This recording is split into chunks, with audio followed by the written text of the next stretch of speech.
What's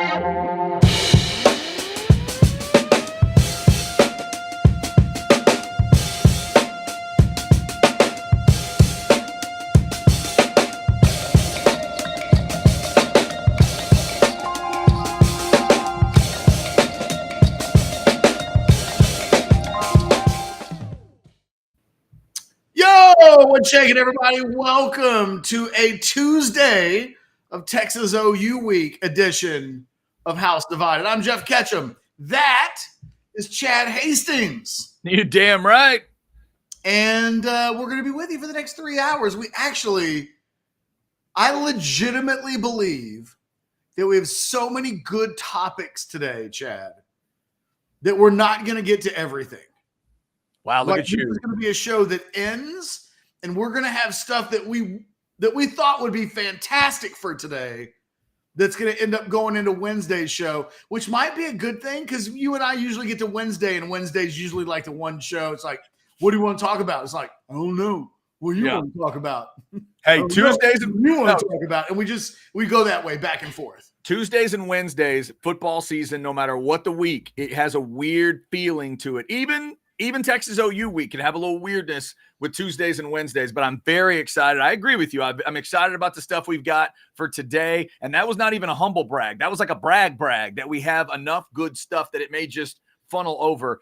You may be right, but there's some good stuff on the way today. Good, truthful stuff on the way. Whichever side of the Red River you're on, if we have successfully fished for some Sooner fans and we drag them into the Specs chat today, they may get a dose of the truth and catch. If Texas fans are with us today, and we know they are, they're going to get a dose of the truth this hour that I don't think they're quite ready for, but I think they need it, and I think they are ready to accept that truth coming up. We're going to trigger everybody today. Triggering will happen. I'm definitely about to trigger some Oklahoma fans. Yes, you are. They are going to clip this portion. Oh, sorry. It's my TV there. Sometimes you just got too many damn devices. A little program going on. I was like, is that my computer? Did my phone? Oh, no, I turned the TV on. Because it's Champions League today in soccer. Oh, of course it is.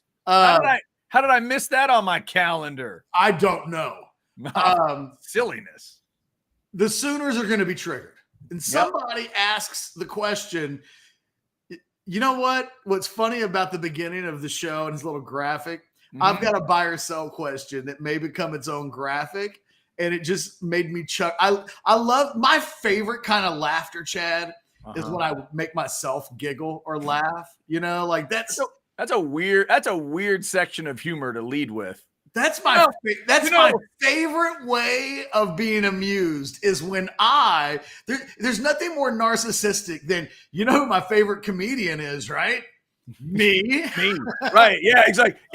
The best laughter, your kids making you laugh. No, forget them. Your wife. No. Your grandparents that you get along with really no. My favorite is when I make myself laugh. Okay. It's true.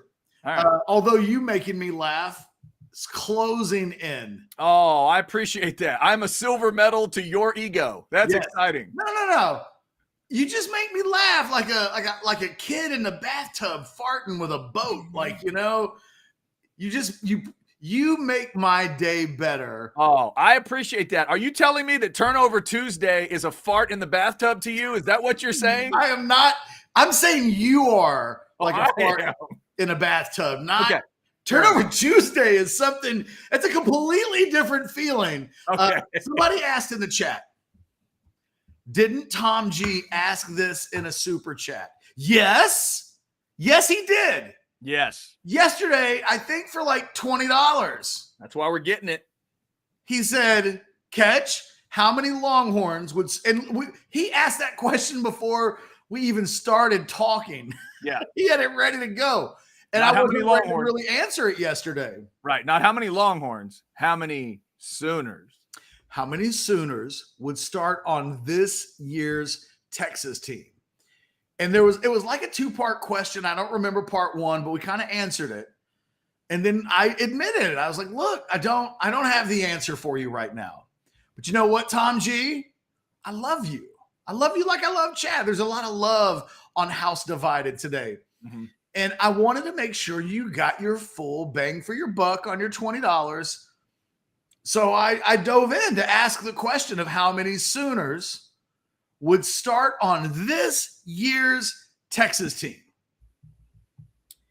And I spent hours on it, Chad. You dug in. Yeah, like I don't even know what the Sooner depth chart looks like. I just dove in and like started looking at numbers.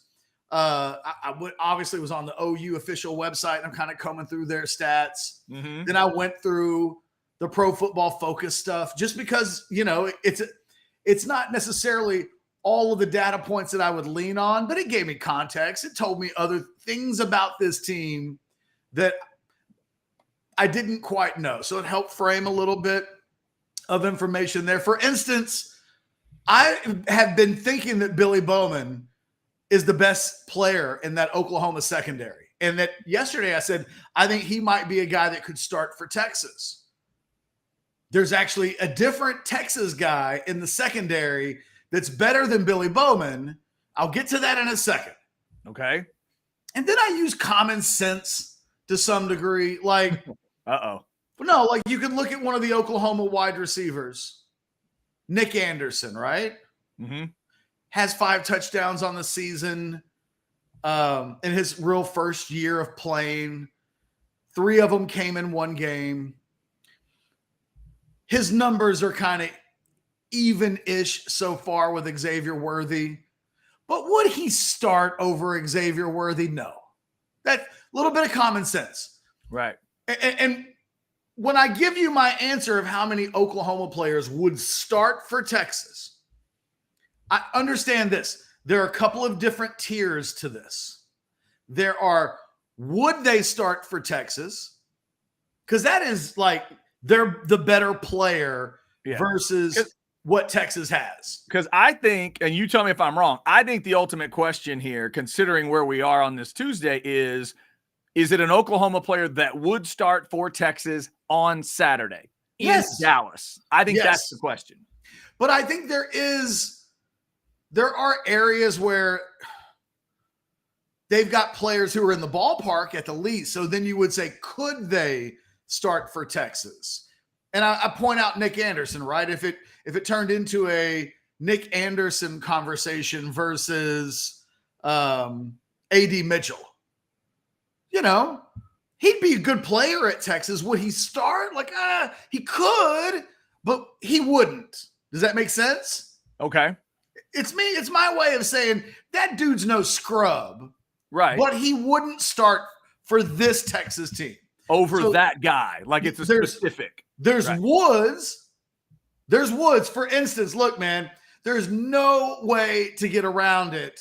Like Danny Stutzman would start for Texas, right? I'll give you my full number here in a second, but like he would start for Texas. He would start for Texas. David Benda, you're having a good season, but boy, if you could pair Jalen Ford and Danny Stutzman together, you're the best 1-2 punch at linebacker in the entire country. So those two guys would play together, right? Gotcha. Stutzman starts for the Longhorns. I look at a guy, well, here's maybe the perfect example. This is he could start for Texas. Dylan Gabriel, for me, is in the could. He's a good enough player that he could start for Texas, but would he start over Quinn Ewers? No. If Quinn Ewers were at Texas right now, if Quinn Ewers was at Oklahoma right now, they'd never mess with Dylan Gabriel. They'd have been like, yes, we want the 5-star guy who's projected to be a first-round draft pick. Yeah. Not the guy coming from Central Florida because he ain't got no NFL home to go to. Yeah, they'd have made him keep that mullet too. Oh, they would have. And add facial hair. They would have required it. Yeah. He'd look like Hillbilly Jim on a bad day. Oh my God. They'd made him add hair like that. Who's that basketball dude that kind of looked like Larry Bird? What was that kid's name? That guy. They'd make him look like him. Okay. Anyway. You know who I'm talking about. We digress. Yes. So there's Woods, There's coulds. And OU does have some coulds. I'll mention a few of them here in a second. Mm-hmm. And then there's nah. And Texas, Oklahoma has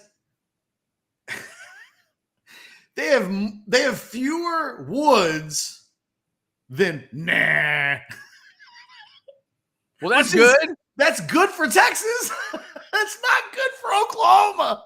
Oh, yeah, I guess that's true. I guess you want to have the most in the woods. If you're a Texas fan today, you should feel really good. Your team don't need none of their players. So you're saying there's more Naz than there are Woods. Yeah. And then there's a middle class of coulds, which is why Oklahoma is 5-0 and a top 15 team coming into this matchup. Okay. Are you ready, Chad? I think I'm ready for the moment. I think I'm ready. OU people that have jumped into the Specs chat, get ready to tell your friends, get ready to grab it, share it, link it, and really get pissed at Jeff Ketchum. Jeff Ketchum, how many Oklahoma players would start for Texas at the Cotton Bowl on Saturday? Two things. One, I need a guess from you. What do you think the number is going to be coming out of my mouth? And I've given you some hints. I'm going to say the number is 7. Okay.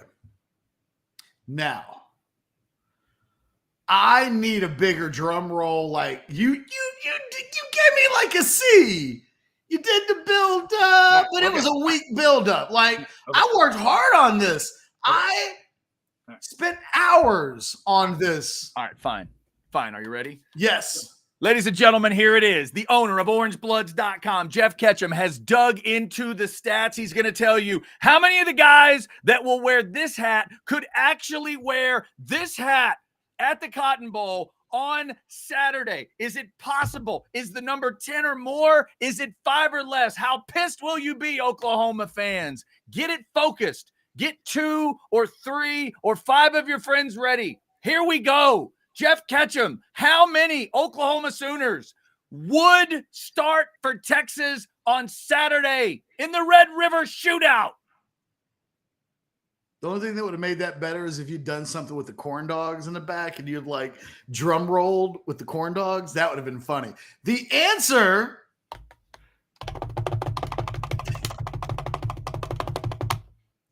is 3. Whoa. Maybe 4. Damn. Okay? 3? 4. 3. And then I'm going to ask you if you think the 4th that I'm thinking of is, if that should be the 4th or it should stay at 3. So you've already hit me. You've already hit us with 1. Stutzman is 1. Stutzman's awesome. The dude's got 49 tackles, 9 tackles for loss, a couple of sacks, a pick, a fumble recovery. Like he's a hoss. He's a hoss. He is the best player on that Oklahoma team. Okay, that's 1. Number 2, I think is safety Peyton Bowen, who's a former 5-star recruit out of the state of Texas, who's now at Oklahoma. And he may be young, but he is their best defensive back. Period. Okay. And do I think that Steve Sarkisian would likely be starting a 5? We know he loves CJ Baxter because CJ Baxter was, in his mind, a 5-star. Peyton Bowen he's legit. In fact, I went in thinking that I would be saying a different OU defensive back would be the guy that I'm talking about with Peyton Bowen. But I don't think that, as I dug into it, I don't think Billy Bowman, there's Peyton Bowen, and then there's Billy Bowman. Okay. I don't think Billy Bowman's as good as Peyton Bowen. I think Billy Bowman's a really good player, but like Pro Football Focus doesn't. He's not one of their highest rated players. And they kind of talked me out of it. So there's 2. The other third one that I think for me became kind of obvious, and Texas fans may actually bitch about this. I told you, everybody's going to be hating when I'm done. I think Drake Stoops would start over Jordan Whittington as a slot receiver. Oh, okay. Drake Stoops, he have 5 touchdown catches so far this season. He's got more total catches, I believe, right? He's got 4 touchdowns. He's graded higher. His drop rate is lower. 25 catches. He's just a better player right now. And I'm not – this isn't me killing the guy. This is me pointing out, though, that Drake Stoops' drop percentage is just much lower. It's in an elite. It's below 4%. And the last time I checked on Jordan Whittington, he was double that. So, it's a little bit of everything. Right now, Drake Stoops is a better player than Jordan Whittington. So those are my 3. The guy that I was really on the fence about is their edge player, Ethan Downs, and whether Ethan Downs would start over Ethan Burke. The battle of the Ethans. I was going to say it's an Ethan war. I think Burke is the more talented player. He's younger, and I think he's got more explosive physical ability. But Downs is the older player and maybe just the better player. Now, if you look at their stats, Ethan Downs has 14 tackles, 3 tackles for loss, 1.5 sacks. Those numbers are not better than Ethan Burke's. But PFF graded Downs higher than Burke. And in general, Ethan Burke is a guy that even Alex over on Orange Bloods right now in his defensive column that came out today is saying, Ethan Burke's level of productivity has dipped since the first couple of games during the season. Think about it like this, Chad. Right after the Alabama game, one of the questions that we got in one of our in the show in the Specs chat was, did we think Anthony Hill and Ethan Burke would both finish with more than 8 sacks? I don't think since that question has been asked that either of them have a sack. Yeah. But Anthony Hill is still producing, even if he's not doing it in the way of sacks. Right. Ethan Burke's overall production level has dipped. So the question would be, would they play a more solid, older player in that position? It's like 3.5 for me. There's part of me that thinks yes, and there's part of me that thinks that Ethan Downs is Ovio Gofu, and they had an Ovio Gofu, and they let him go to LSU, where he's a starter, but they preferred to go with Ethan Burke. So there's a part of me that thinks, yeah, you know what? Right now, Ethan Downs is playing probably a more solid and consistent brand of football. But Ethan Burke definitely has more star power to him. He's a guy that in an Alabama game can stand out and look like a future star. You tell me. You make the decision for me. Is Ethan Downs number 4, or does he belong in the coulds, but wouldn't? You know what? I kind of feel like I've answered my question. Would he? I can't say that definitively. Could he? It's kind of that. I think he could, yes. A little bit of that question. If I have to go to you and say, I need a second opinion, then it kind of answers the question by default, right? I think you're probably right. Okay, so let's reset here. It's house divided. It is the Tuesday before Texas OU. Thank you to 350 folks that are in the spec. And I did not including special teams. Okay, if you want to count the kicker for field goals, 4. But I really just focused on the 22 starters on offense and defense. Okay, so fair. That's one. I was going to Colby here in a second because Colby was one of those that thought Stutzman, Bowman, and the kicker, but you didn't do special teams. Okay, so that answers that part of it. Again, this is how many Sooners would start for Texas on Saturday. In Ketch's opinion, it is 3, Stutzman and Bowen on defense. You know why? Because I don't think of kickers and punters as starters. Like they're the punter and the kicker. Like they're in their own echo chamber. Yeah, I mean, if we say Texas played poorly on Saturday, it never automatically, nobody ever thinks, oh, the punt game was bad, huh? Like, it's separated. Right, but there's still a starting kicker and a starting punter, though, right? Yeah, but I'm just saying, I don't think of, like, we're having this conversation of starters, and I don't really think of them as starters. I think of them as individual pieces. I'm going to ask a deep level. This is a bit deep level here, and it's a bit nerdy, but would you agree that there needs to be another Sooner added if Sanders can't play for Texas? Wouldn't Stogner start in this game at tight end for Texas if Sanders doesn't play? No, man, he ain't Gunnar Helm. He could, but I don't know that he would. I don't think Stogner. What? So here's Austin Stogner. Early part of his OU career, he looked like a dude. I mean, what our memories of him before he went to South Carolina are that guy could play. Then he went to South Carolina and playing with the same quarterback, it was like, how come this dude isn't better? And because people were asking, how come this dude isn't better at South Carolina, which is a translation for it wasn't working out for him, he came back to Oklahoma. He's a guy. Okay. He's capable. He's a good player. He's capable. But would he start over Gunnar Helm? No, I won't make that concession. And I don't think Gunnar Helm is I don't know. I don't even know how to answer that question. I don't think Gunnar Helm is a first team, second team, all Big 12 type of player, but I don't look at Stogner that way either. I thought when he was a young player, I would, but I don't. Okay.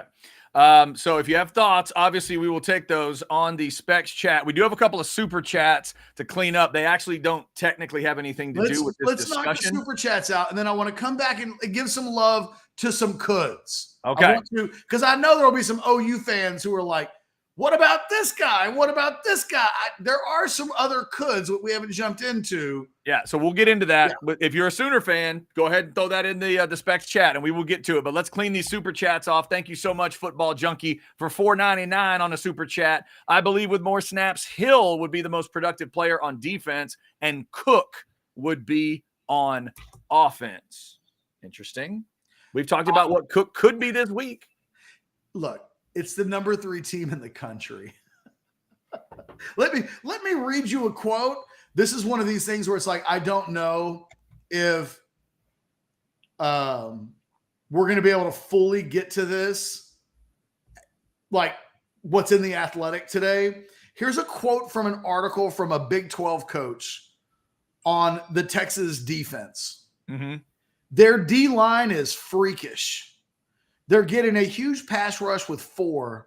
Their front 7 is a lot better than last year. That freshman linebacker number 0 is super fast. He's so hard to block. This does go to a piece of what Junkie is saying. He's so hard to block coming off the edge. They made Alabama look bad. People blame the quarterback, but they didn't have a lot of guys open. Now, that's a different Big 12 coach said their defense is dominant and their D-line is one of the most impressive groups I've ever seen. I'll get into more of what's being said about this Texas team in the Athletic today a little bit later. That falls into the category of we got so many things that we want to talk about that, like, we'll see if we have time for them all. On the number 3 team in the country that might be the number 1 team in the country, no, I don't think true freshmen would be the 2 most productive players on either side of the ball, but I do think they could be very productive players. I do tend to agree more Hill, more Cook is a good thing, but I won't go so far as to say that Anthony Cook would suddenly be a more productive player than Jonathan Brooks. I mean, right. But he's only a number 3 running back in the country right now. Yeah, I wouldn't go as far as Football Junkie went. I do, though, after watching this game a few times this week, 0 and 2 could make big moments. They're in single digits for a reason. They're badasses. Dude, there's a chance those guys could each have a play. We've all seen it coming off the edge in this game, but also a receiver of Cook's quality and what you can do when you're out in the open field and that place explodes. That could be big time. More Hill, more Cook, but let's not go crazy. I got you. And then real quick, Catch, a super chat has nothing to do with what we've been talking about, but it is $4.99 from Juan. I want your opinion on this, Jeff. What do you think of Terry Joseph as a coach? Not recruiter, as a coach. Love to hear your thoughts. I think he's a really good coach. I think when you look at this Texas staff, there are no bad coaches.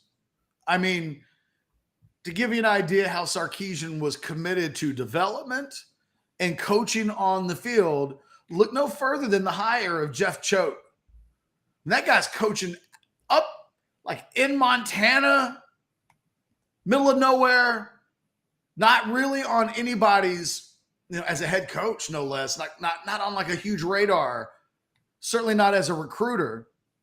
And he picked that guy, come in, be my linebackers coach. I'm going to pay you a bunch of money. Focus on the linebackers.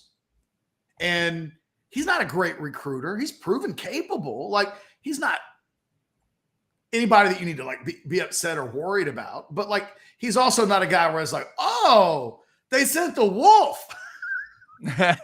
He's not a wolf in recruiting. But I think all of the Texas coaches are good coaches. So Terry Joseph is a B+, A- college football coach as a coach. Is he elite of the elite at his position? I don't know that I would go that far, but like at worst, I think, he's a few steps away. You're talking about a guy that was at Notre Dame. He's been at Texas A&M. He's been at LSU. I mean, this guy gets hired for multiple reasons, but he's been hired by a lot of big-time programs. I think Terry Joseph's a really good coach.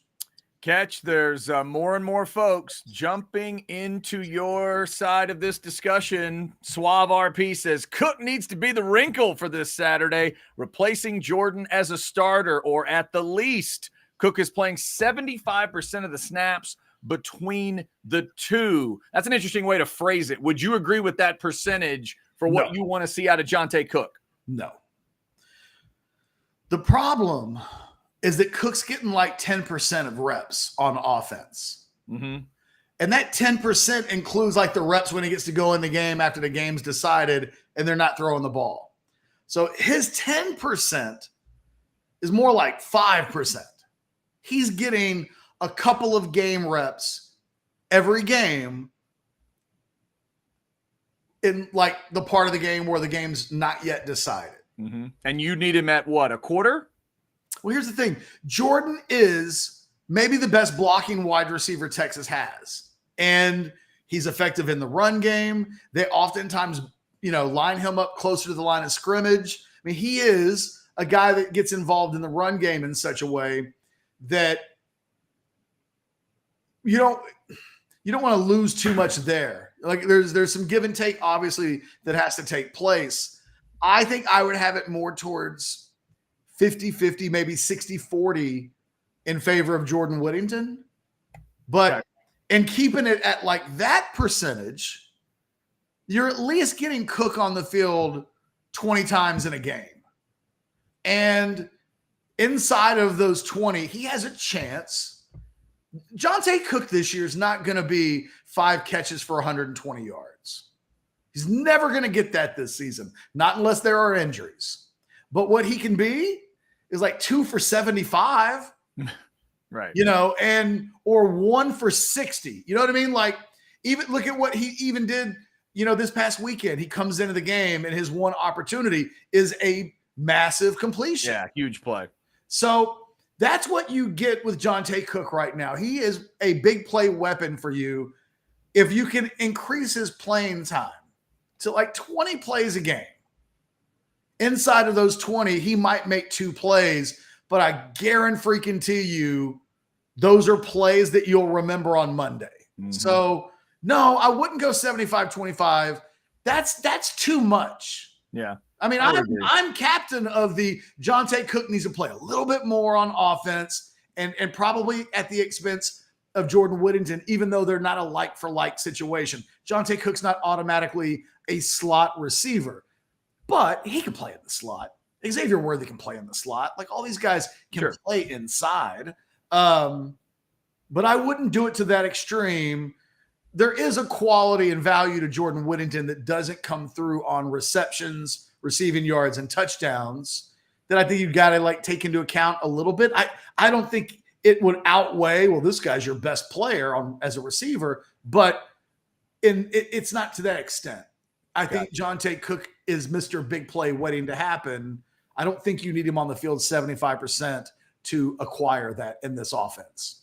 All right, so we've got a chat that'll lead us back to that Oklahoma discussion, specifically with the receivers. So we'll get to that. Again, we're talking about how many Oklahoma players would start on the Texas team this Saturday. Get more of Ketch's thoughts on that. But right now, Ketch, give me some thoughts on Mojo Insurance. I know there's been a lot of success through the years with Mojo. Tell people about it. I mean, it's as simple as this. Texas OU tickets cost half the national debt. You're not getting in to Texas OU this week for probably less than $1,000 a ticket, unless you try the old like $100 handshake at the gate with one of the ticket takers and take your chance that, you know, he doesn't turn you away, which would just, I guess, be embarrassing. I don't think it's against the law. But you could save some money with Mojo Insurance to help you get through the doors, you know, at fundamentally a cheaper price, right? All you got to do is go to mojoinsurance.agency.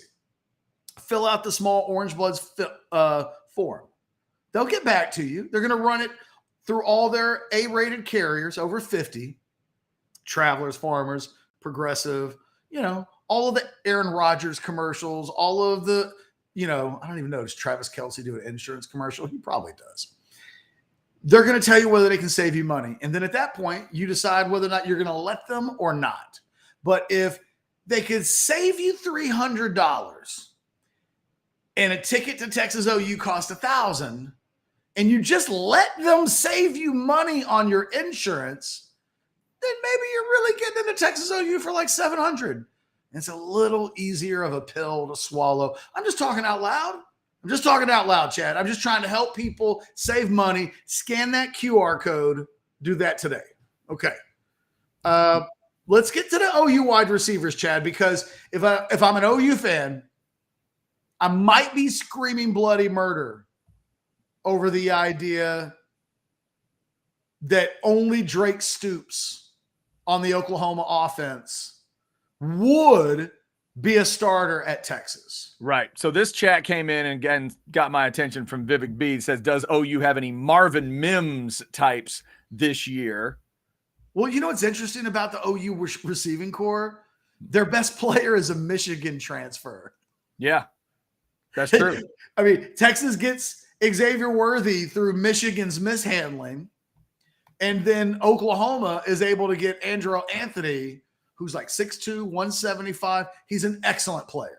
He is like, you know, he goes from Michigan to Oklahoma because he wants to play in an offense. He wants to get more possible throws. He wants to be more involved in the offense. He thinks he has more to give than what he's getting in that Michigan offense.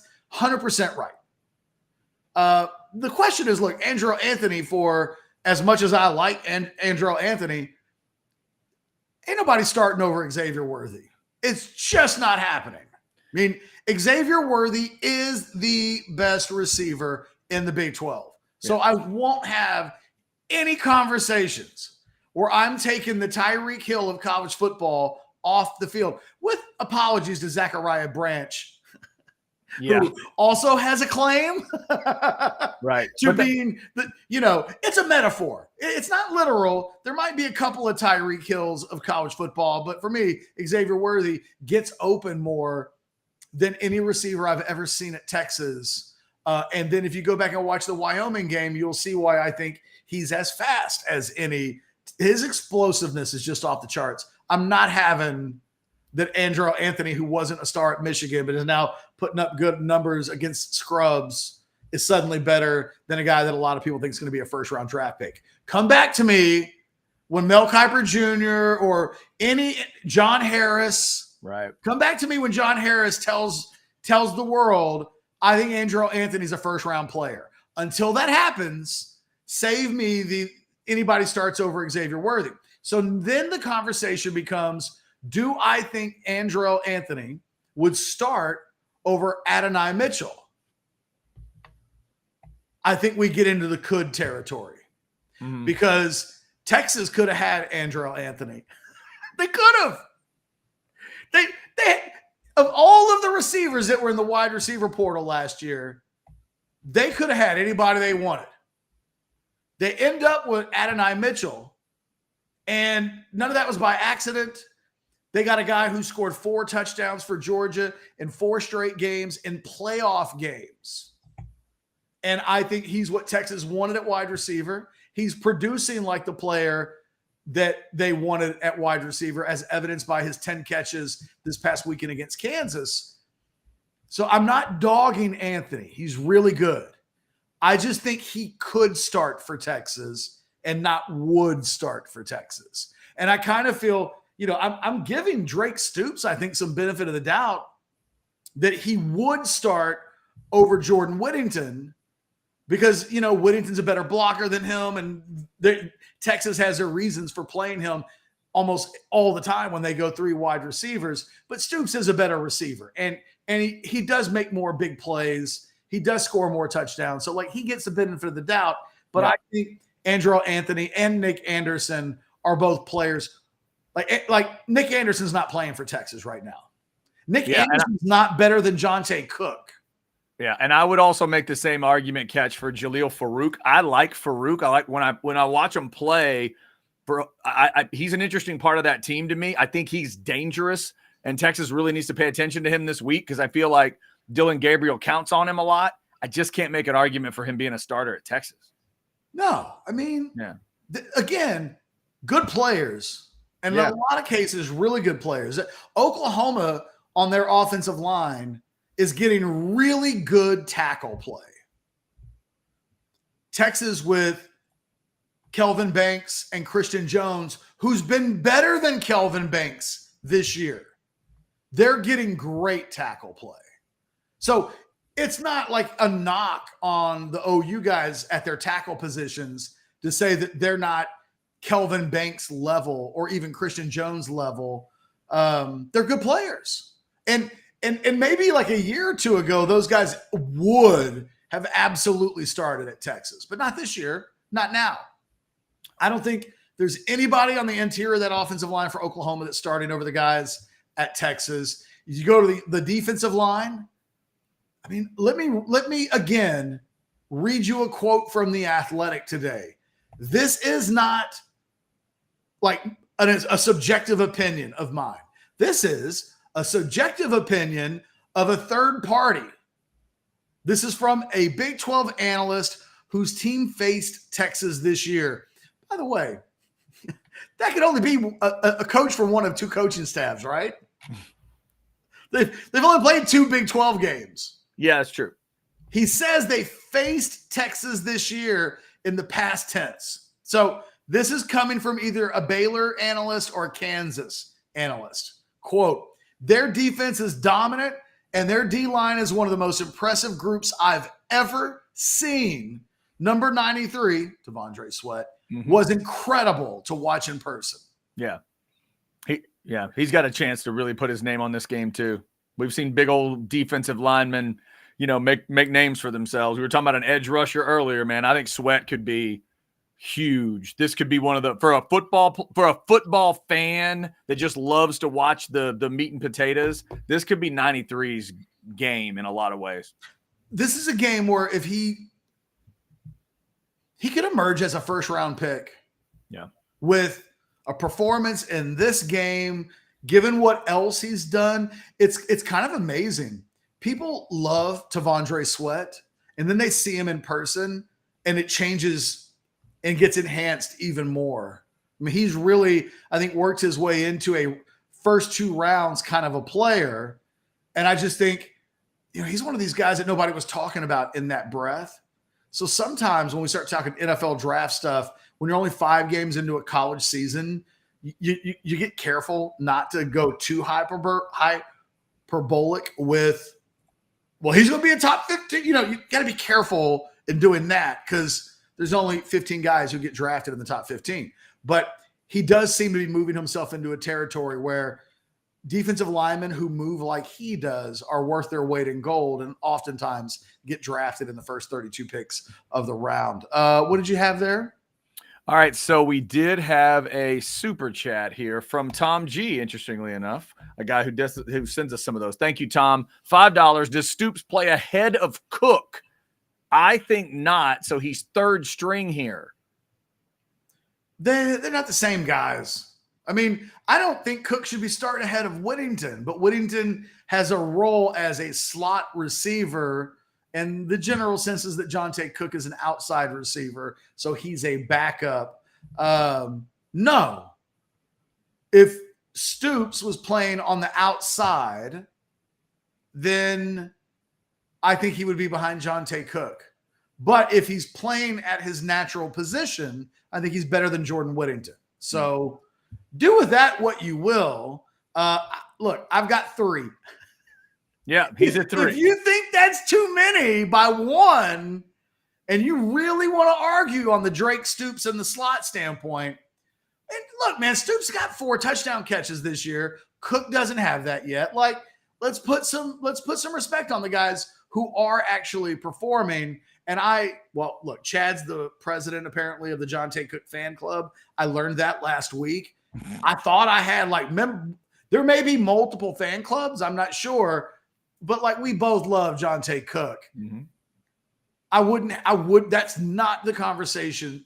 I wouldn't have that conversation any more than I would say, well, Andrew Anthony is an outside receiver for Oklahoma, but he's not better than Xavier Worthy or Adonai Mitchell. What if we moved him inside? I mean, because you could do that. If we were gonna play this game, then I would just say, well, Andrew Anthony would start in the slot over Jordan Whittington, and it would be pretty hard to argue that the Big 12's leading receiver in receptions and yards at this point shouldn't be starting ahead of Jordan Whittington, no matter how well he catches the ball. Yeah, and that's what I was going to point out earlier. There is 2 ways to look at it. You could have a list discussion or you could have a football discussion, because that's 2 ways to do it. Yeah, do you just list them all together, or do you actually worry about the positions, which is obviously what you were doing at the beginning? And Chad, I would have put Andrew Anthony in the slot and done that and been like, who are the best 3 receivers? Right. But I had already put Stoops in there as a football thinking kind of deal. So there was no real reason for me to put Anthony in there because I already had Stoops in there. So yeah, that's fair. One way or the other, there was going to be an OU player at that position. All right, so a couple other quick chats here, and I definitely want to get to this other thing I know we want to talk about. There's a lot of stuff we want to get to today. I just enjoy this one from Jake. Stoops has been such a surprise for OU fans. Started off as a Make-A-Wish walk-on just because of Bob. He's busted his butt and turned into a solid and reliable slot receiver. Ketch, you realize they give him the Stoops when he catches the ball. It's crazy. If you tell me that Oklahoma's offense scores a couple of times on Saturday, I'm assuming that Stoops has one of the touchdowns. Yeah. Oh, I absolutely think so. And you know what is going to be one of the real interesting pieces of this game, and I wanted to sneak this in kind of while we're talking about that. Mm-hmm. I think there's a sense from people that I talk to inside the program that think Texas can get caught. Everybody always talks about Texas secondary hasn't been challenged and what's going to happen when they see a good quarterback and good receivers. And that's fair. But I think the area that Texas folks are a little concerned about is David Benda can get caught in coverage. He's a little bit heavy and he's a bigger linebacker. Right. So when he gets moving in a direction, it is harder for him to switch directions. That's not his strength as a player. He's been okay in coverage. We certainly didn't come out of the Kansas game or really any game this season so far going, man, the teams were just picking on David Benda. He's a liability. There's been none of that through 5 games. I do think there is a concern going into this game. Watch the Texas linebackers, not Jalen Ford, the other Texas linebackers in coverage in this game. I think there is some concern that Oklahoma, with a Stoops And with some of their inside guys, maybe even the tight end, I'm not saying that their tight ends aren't good. I'm just, we're talking about apple versus apple. I think that will be an area that if OU can find an advantage against this Texas defense, that might be the place. And we have this chat, just to be fair, from Believe and Be Saved Ministries. You are so off, LOL. Texas is going to get beat. LOL. A double LOL chat coming in. I would have been worried, Chad. That is not helping right every day. But he didn't go triple LOL. And that's when somebody's really serious. And double lowercase LOL. Kept it mellow. If he had gone lulz, LULZ, I might be shitting my pants. Exactly. But he just went double LOL. It's like, no, you're not even trying. We're staying calm there. We're staying calm. By the way, buy or sell coming up at 1. Cory Mose of KView in Austin coming up at 1:20. We'll get his thoughts on Texas and Oklahoma. He may be up there on the sideline taking it in this year. We'll get his thoughts on exactly how he's going to be taking this one in, because that sideline is one of the craziest places to be, and that's probably where he's going to be Saturday. So we'll get into all of that here's what I want to do, Chad, real quick. Sorry to interrupt you, but this time I'm literally trying to interrupt you because I think you were about to segue. You were a segue son of a bitch. And I think you were about to do like a real smooth segue into the second thing that we really want to get into today. I was, because I think Texas fans need to hear it. But I don't think now's the time for that. Okie doke. Because buy or sell is in 13 minutes. Right. So let's do this. Omaha. Well, it's audible. We will do this in the 1 o'clock hour at some point. We will start this conversation, and it may just take up the whole second hour or the whole third hour. Like after we're done crap bag, we got a big old open space, and we might be able to start the conversation and finish the conversation there. But let me finish. Let me segue, because I don't think you've seen this. Okay. An article on The Athletic came out today by Bruce Feldman. And the headline is, Texas is different, if not back. Uh-oh. And opposing coaches and analysts agree. And I was like, oh, goody. This is one of these articles where Feldman goes and talks to coaches and analysts, and we get quotes like, well, that guy is like Aaron Rodgers, talking of Hudson Card. You get some of those comments. There's always a couple of doozies, okay? So I've done the thing where I've just gone and found all of the quotes. And then we'll just focus on the quotes, okay? All right. Okay. This one comes from what's described as a longtime SEC coach. Okay. This longtime SEC coach says of Texas, quote, that is a very impressive roster. They've got linemen like Alabama used to have. Both sides of the ball. They beat the shit out of Alabama. They push around. They push everybody around. They did whatever they wanted with Baylor. They've got good outside speed, and their tight end is a freak. This is a very interesting little nugget, and we may circle back to this, Chad. Quote, this longtime SEC coach continues, I think Sark has learned his lesson. He's running the ball. He's required toughness. He used to be next play, hurry up. He's learned what it takes. He hired great coaches. Bo Davis is a great defensive line coach. Kyle Flood is a great O-line coach. It shows what those guys have done there. Now, I don't know if guessing who these people are is part of the game, but that's definitely Saban, and he told Feldman to put it in there so that the donors would read it. Like, I'm pretty certain of that. That's absolutely Saban, and he's trying to get the Alabama money to read it. He ain't playing checkers. He's playing multiple chess matches at the same He's time. playing chess, and he told him, hey, Feldman, hey, make sure you write it in there that way. Put Texas beat the shit out of Alabama, because they'll never think that I said that, but please put it in that way. But one of the things that we've talked about with this year's team is that the offense isn't as high-flying and wheeling and dealing as we thought it was going to be. Mm-hmm.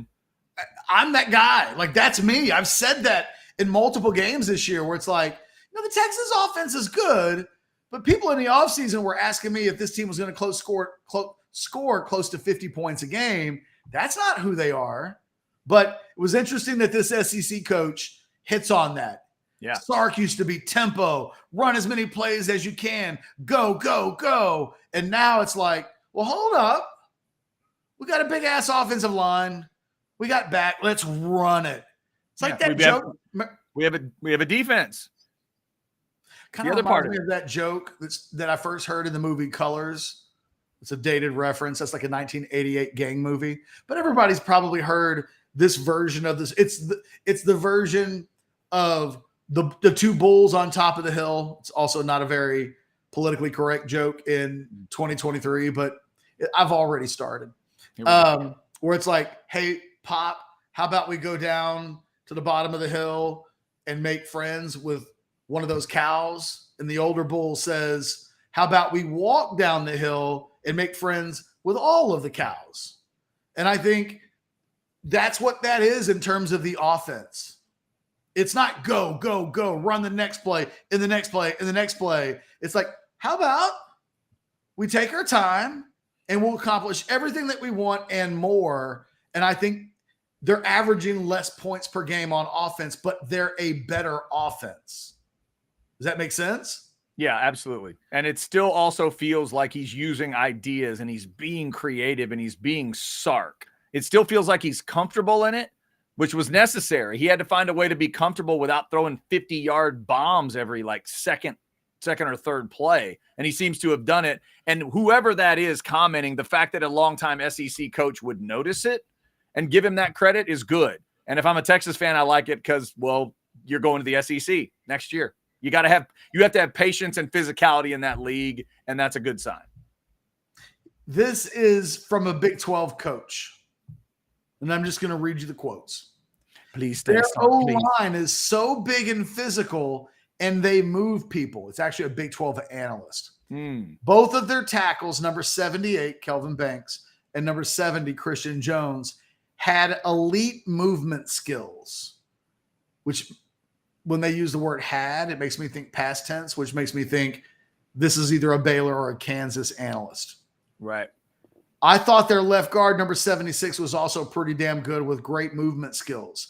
I think the O-line is the strength of their offense. Their receivers can run and are as good as advertised. Their backs break tackles and are great in space. Sark is the best play caller I've ever faced. He hardly had any tendencies going in, and if he did, he broke them during our game, which leads me to believe, like I said, this is a Kansas or Baylor analyst. That's a great comment if you're a Texas fan. He really keeps you off balance. They have a great change to make a deep run. Or they have a great, it says change, but it probably needs to be chance. Chance, right? They have a great chance to make a deep run. Then the article ends with this. By the way, this is a Bruce Felt. If you're just joining in, thank you all 450 plus. Hit the like button, subscribe, get notifications, ring every button you can find. The Big 12 coach added a grim warning. This is the last paragraph. The Big 12 coach added a grim warning of sorts for the rest of the conference and perhaps for the SEC, which will be the home of the Longhorns next year. Quote, they're better live than on film, end quote. That's porn for Texas football fans. I was about to say, if you love Texas, what do you want more than that? That is the greatest article associated to any Texas team that I've ever seen going back to 2005. 2005, that's what they used to say about Vince Young, that offensive line, all of the running backs. That's what they would say. That's what I hear people say about if anybody ever happens to see J-Lo in a restaurant, that's what you'll hear them say. Dude, she's hotter in person than she is on television. Like, that's how hot she is. That is the truly beautiful woman, truly handsome man, whatever it is. Like, if a woman was really into Brad Pitt, she might tell you the same thing. You see Brad Pitt in that movie, he's twice as good looking live. It's unbelievable. Can I give you my answer to that? I have my answer to that. You're J-Lo. Okay. Before I got married, the guys over at Coors set me up in the penthouse at the Palms. And in addition to that, I got a cabana at the pool. Ah, the cabana pool. It was pretty awesome. That sounds excellent. We took over Jamie Presley's cabana. Okay. Yes. Gotcha. And Jamie Presley is in a two-piece because her boyfriend, the guy from the band Third Rock from the Mars or whatever, you know, he's the actor. I'm struggling right now to say his name. Joseph Gordon-Levitt or who's from Third? It's the Mars band. Oh, from the band. I thought you were talking about the show Third Rock from the Sun. I don't know. Sorry. Yes, Jared Leto. Jared Leto. Okay. Who has the Mars band. Yes, you're right. Yes. Who I clearly love so much that I can't remember the name of the band. Yeah, it's like 70 Seconds to Mars or 5 Minutes to Mars. Thank you. They were performing that night. Right. And Jamie Presley was dating Jared Leto, and we had her cabana. And in a two-piece, she walked over to somebody associated with the hotel. Thank you, Gabe. 30 Seconds to Mars. Thank you. I was close. Yeah, you're right there. And she got us evicted from our cabana. It was rightfully our cabana. Yeah. But this dude comes over to us from the Palms, and he's like, look, we're going to put you in a different cabana. It's yours. You paid it's your cabana. Right. But we're going to put you in a different cabana, and we're going to give you like a couple of bottles of champagne, and we'll make it worth it. Like we'll make it okay. But that's Jamie Presley. And when she comes here, this is her cabana. This is the cabana. You were in Jamie Presley's cabana. No, it's not her cabana. Right. It was her cabana. She's a big enough deal that she's got tables at restaurants and she's got cabanas at the pool. And she is, in the flesh, one of the 5 sexiest women I've ever seen in my life. I've always been a big fan of her. She's breathtaking on television. So in person, I was like, dumbstruck. Yeah. Dumbstruck. And great. It was so funny because the guy, when he was like, it's Jamie Presley. And then he kind of like just motions in her general direction as if to say, she is one of the 5 sexiest women you'll ever see. Yeah. Because he knew if you looked, you'd get it. It wasn't just that it's Jamie Presley. It's like, dude, look, like right there. So right there. That is my example of the thing that you just said. Yeah. Yeah. No, that's impressive. And I've had that happen with a few famous women. I don't think I could top Jamie Presley in terms of the ones I would mention, but that's a great comment. Back to the comment. Somebody on the chat is like, how'd you get into this conversation? Because if a coach, and that was a coach, correct, in the Big 12? A Big 12 coach. Okay. A Big 12 coach to say they're better live than on film. That's got to be a big time compliment they're different. That's not they're better. They are better than what you see on film. That's great. And that's got to be great news for Sark, because think about it, Ketch, depending on whether that's Baylor or Kansas, what film are they watching? Bama. That means they watched Texas Bama film. And it looked one way, and then they played them in either Waco or Austin and went, well, damn, they're better than they looked on film. You mean against Bama? Yeah, against Bama. Like that's the best version of that I could give you if you're a Texas fan. By the way, Shy says, oh, yeah, gotcha. I'm easily distracted. Oh, absolutely. Shy, How do you think we ended up there? Of course. That's how we ended up there. Yes. I heard Chad give an example, and yes, it had nothing to do with the show necessarily, but it was a chance for me to relive the Jamie Presley story. No doubt. And I can tell that story every day and never get tired of it, because in my head, Chad, see, she was so fine. You can still see her. Yes. And what it does to you when you see a person like that. So this guy's now talking to The Athletic about it. He's having the same reaction as like I would have with Jamie Presley, where it's like, I got to talk to somebody about this. Now, by the way, how long ago was this? Give me 2010. 2010. Okay. So at that point, the technology is there where everybody's got phones and cameras and stuff. The one thing you should have done is required a picture of you and her. Could you have done that? We tried to like connive our way in, because like she ended up going into the cabana and then was like kind of at various times kind of sheltered off, like closing the curtains kind of a thing. And like at one point I went over there to try to be like, hey guys, we were here and like totally cool. Yeah. I was going to just try to be Mr. Nice Guy and like say out loud, hey, I was here until you guys got us evicted, but I'm cool.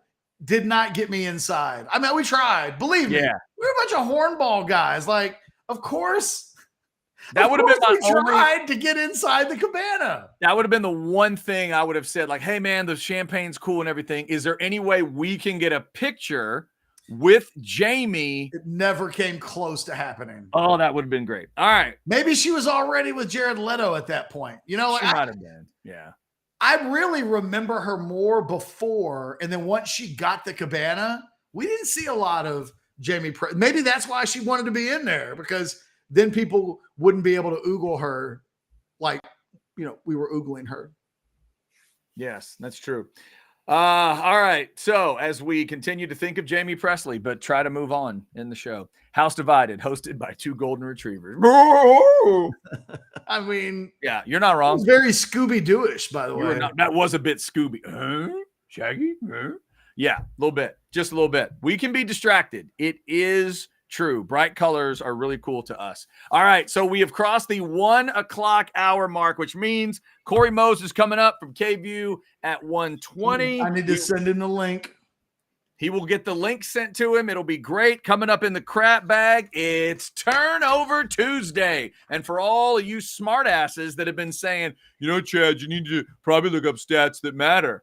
Oh, I got something for you that might matter today in Turnover Tuesday. Plus the baseball playoffs getting started as well. And there is a Texas NIL discussion that we have to have today, because I think if you're a Texas fan, you're going to want to know this. You are going to want to know what Jeff Ketchum has found out.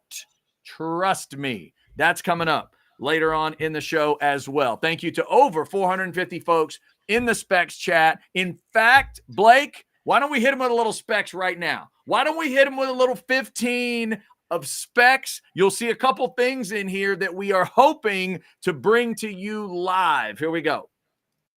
No matter what you're needing, Specs same-day delivery can save the day with our Specs app or online shopping. From world-class wines to hard-to-find spirits and craft beers to gourmet foods, delicious snacks, and spectacular sweets. It's Specs. Cheers to savings. So the two things to focus on there are the rabbit at the end, the rabbit outfit at the end. Ketch is trying to get a hold of the rabbit costume to go trick-or-treating with his kids on Halloween. They're very pumped about the idea of going with the Specs rabbit for trick-or-treating. So we hope that can happen. Hold on, I have answers. And we'll try to – oh, well, that's fantastic. So real quick, we'll get that answer in a second. So we hope to bring that to you, and we'll put a little bit on the show. And we are also hoping to talk to the queen of Specs, to the star herself, the Wendy of Specs, if you will, because you know there was actually a Wendy with Wendy's. She's like become the sort of the aura of Specs in a way, and the spokesperson for Specs. We'd love to talk to her on the show. Ketch has asked about both. Ketch, what we got? Any answers? All right. Number one, the woman in the commercial, Lisa. Yep. Lisa. Family ownership. Yep. So this contact's going to ask. Might take a few weeks. Beautiful. I have never, ever had a bad experience with a Lisa. Known a lot of Lisas, like a lot of Lisas, all attractive, all cool. Love it. Love that she's named Lisa. I can think of a Lisa I didn't like. Yeah, I cannot. I fell in love with a Lisa when I was like 4 or 5. Blair from The Facts of Life. Her real name is Lisa. But you're right. I'll go like 98%. Oh, ever since. There's a girl I'm looking forward to seeing at the reunion this weekend. Lisa. Oh, my God. She's incredible. Love hanging out with her. There's a Lisa from the Hatch. Lisa from the Hatch. Yes. So was- look, no Yeah. guarantees. It's probably more unlikely than likely, but like the request has been made. Okay. As for the rabbit suit, Come on. I was told, love the idea, but I'm not expecting to be able to get my hands on the Specs bunny costume. Oh, damn. Says, I believe there's only one mascot costume, and it's costly and custom made. He will ask, but don't Okay. hold your breath. All right. My You know kids what? are going to be heartbroken. That means I got to go find a bunny costume and then just find some big glasses, and then I'll be like the play cousin of the Specs rabbit. Hey, all you can do is ask, Ketch. We've said that over the years. Kids, that's a great lesson from Uncle Ketch and Uncle Chad. If we could go back in time, we'd do certain things differently. One of them is we would just ask a whole bunch. We'd ask a lot more people out. I'd ask a lot more girls out than I did. I'm going to see a whole bunch of girls probably this weekend at the reunion. I'm going to think, I just should have asked her out back in the day. Why didn't I do that? I mean, what was the worst thing she could say? No. I mean, Worst you're thing already is- getting no. Right. I could already get a no. I can do a no. If there's anyone who could eat a no, it's me. I heard plenty. Why didn't I just hear more? I We're don't know. so scared of no's when we're I know. teenagers. And if only somebody had come and told us at 10, Chad, Right. don't ever be afraid of no. Yeah. Because when you get older, you're going to get like thousands of them all the time. Yeah. I've already gotten probably 20 in the chat today. I just got probably 2 no's in that email. There you go. It happens. It happens. Thanks to those of you on By the the way, chat. Cotton, does she have a cult jam? Oh, wow. it's a Lisa. That's You know, it's a long way to go for that joke. Well done, Cotton. I was about to say, I'll give the man credit if he's got to go back 36 years That's good. to pinpoint a pop music sensation who had their 15 minutes of fame. That is absolutely good. And by the way, to this Ooh, baby, this I chat- think I love it from head to toe. this one will make Ketch laugh. Christopher says sheep have told Chad no all his Aggie life. Ah. By the way, that's actually a good PSA moment, Ketch. A lot of people wouldn't know this, but the way you know that a sheep is saying no, 2 blinks. Boom, boom. That's a no from a sheep. Just like I think since the sheep thing 1 blink's a yes. started, by the way, your Blinky shirt, I think, is right there. I still need to send that to you. I think A&M's undefeated since people have started in with this sheep stuff with you. You think? They started after the Miami game? I think so. Okay. Well, then bring it on. I think if Alabama loses to A&M on Saturday, might want to stop with the sheep thing. No, let's go. Sounds like we need to go. Sounds like we need to go full wool. Let's do it. Come on. Like I Bring it think on. when we were watching the A&M Miami game, I don't remember anybody who was like adding sheep. I'm pretty sure that started like up a storm after the Miami game. So, I'm just saying. Damn. Oh, damn. Cotton is well done, but Chad can't see their blinks in between his blinks, so always a maybe. That's funny. That's funny. Well done, Cotton. All right. Cotton, It's time for buy or sell, Chad. Yes, it is. And oh yeah, hang on real quick. Let's just add it. South end zone queen. If Ketch dresses up like a bunny, Chad has to come in as a sheep. Okay. All right. There it is. I don't think those things in zone queen are completely related. I don't think they are. But she wanted to throw that in. So we'll let her do that. You want to go first or second? Buy or sell time? I'll go first. I mean, it's so rare that I send the questions into Blake on time. I'm that so happy for you. We should take advantage of these rare occurrences. We should. Buy or sell number 1. Thank God we're not Giants fans because Daniel Jones is Quincy Carter with a better press agent. Ooh, that is well thought out. Definitely a buy. I was at a buy when you said Giants fans, but I like the rest of it as well. Yes, buy. That was fantastic to watch last night. Did you watch the Manning cast during all of that? I saw some highlights. That was about it. That was some good stuff. I got to say, man, Eli watching a Giants game when they're terrible is every bit as pleasing as you might think it would be. Yeah, that's good stuff. Peyton's the only one that can say what Eli wants to say. Right. But Eli's like glassed over eyes or screaming behind them. Buy or sell, number 2. You agree with me that only 3 Sooners would in all capital letters, right? We're stressing, let's not get caught in like this nebulous discussion of the coulds. Yeah. The only 3 would start, not including the kicker. I will just do a slight sell because I don't think Sanders plays, and I do think Stogner would start. So I'm going to say sell. Oh, Gunnar Helm is going to be motivated by you. I hope Gunnar Helm's motivated. Gunnar, go kick some ass, please. Chad will call it a Lou Holtz promo with Daffy Duck and Scooby-Doo if it helps lead to Oklahoma losing. It's good for all of us. That's true. Buy or sell, number 3. MLB postseason starts tonight. Mm-hmm. And even though your Braves have got the round off, you are in. Buy. I'm also I'm a freak that not only roots for the Braves because of certain reasons. I am a Dallas area dude, so I'm a Rangers fan too. They crank it up at 2:00, and so yes, I'm going to be watching. Got both teams in the thing. There's really good teams out there, and we'll see if anybody can take the Braves down. I'm a little concerned as a Braves guy that this might be a little rust forming. One of those things, regular season versus postseason. But yeah, I'm absolutely in. All right, buy or sell. Number 4. By the way, guess what I'm doing tonight? What's that? I'm going to go watch the Phillies play with Richard from Rogue Shop. Ooh, okay. I'm excited. Nice. Is he a Phillies guy too? No, but he's in Katy. So okay. He's like a half hour away. And the thing is, I don't know if he's carrying or not. Right? I mean, you're hoping to get Rogue Shop product, aren't you? Well, my whole thought is, look, you've never probably gone over to a drug dealer's house. I have not. But I have. And when you go over to the drug dealer's house, like the pot dealer, mm-hmm. They always have the good stuff. They don't always, they bogart the best of the best for themselves. The good stuff's in the building. You just don't get the good stuff. You get good stuff. Yeah. But like the best of the best, they always have like state-of-the-art stuff, right? It's like, right. Forget about like smoking pot. Right. Look at this stuff here. It was AI generated in a lab.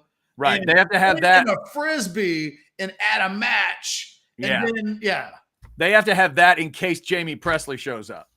Exactly. Right. Jamie Presley stuff. You want to impress. Yeah.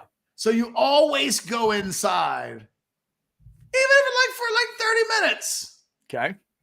Have you ever seen Pineapple Express? I have. When he wants old boy to come in and watch some 227. That is so accurate. It is so accurate.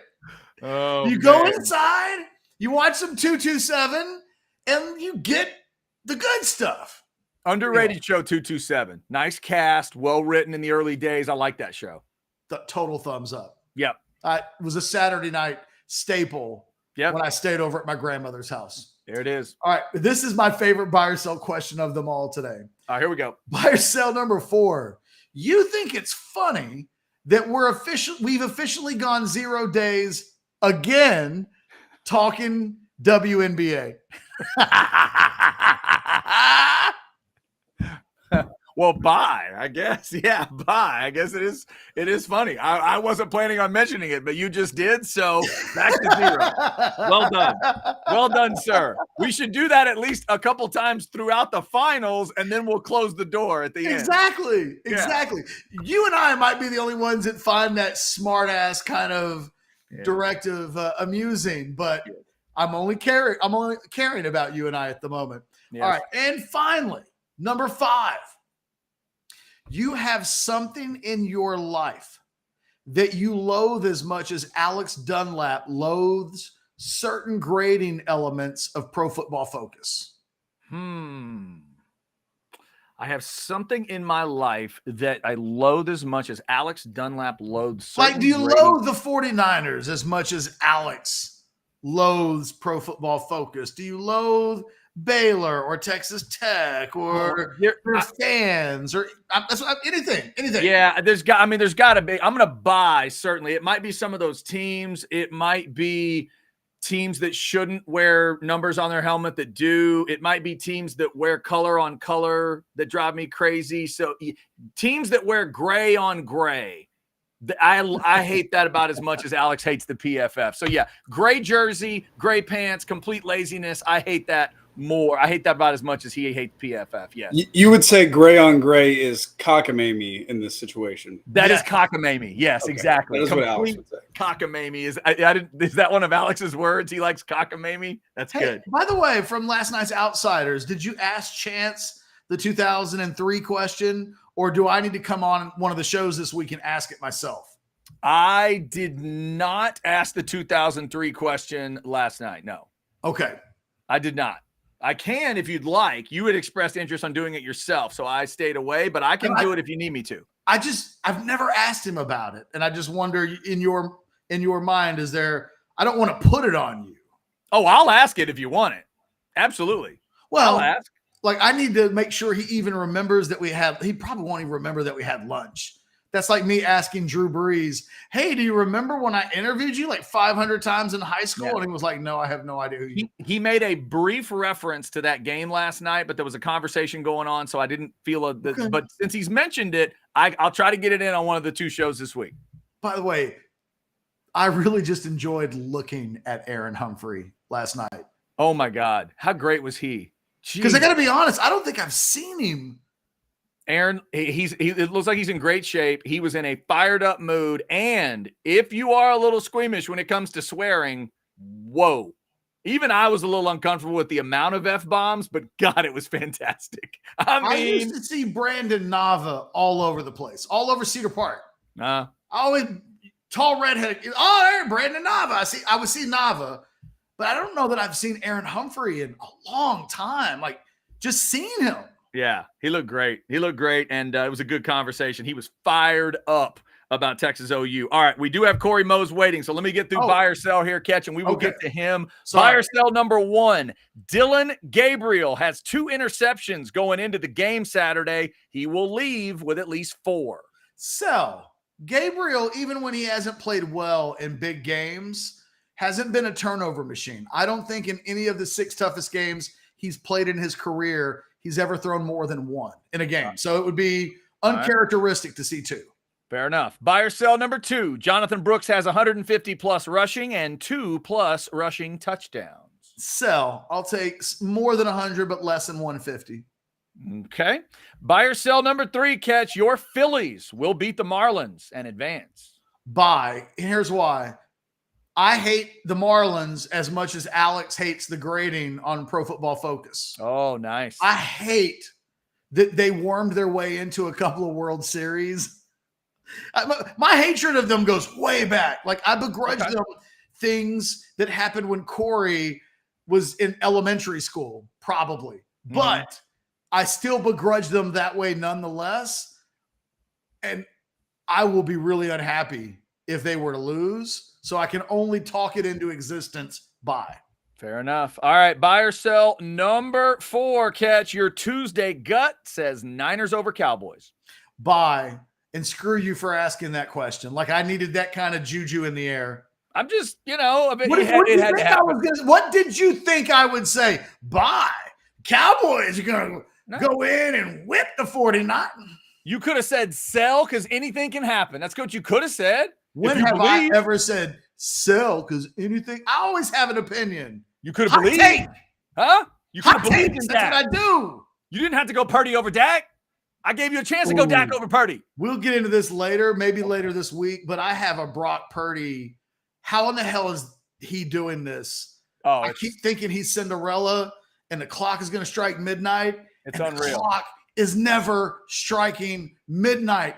Yeah. How? Okay, let's move yeah. on. We got Cory I waiting. got But I I'm got just saying, Brock Purdy drives me crazy. I understand. No, we'll get to Cory Mose of KVU coming right up. After this, Ketch, buy or sell number 5. Today, SRV would have been 69 years old.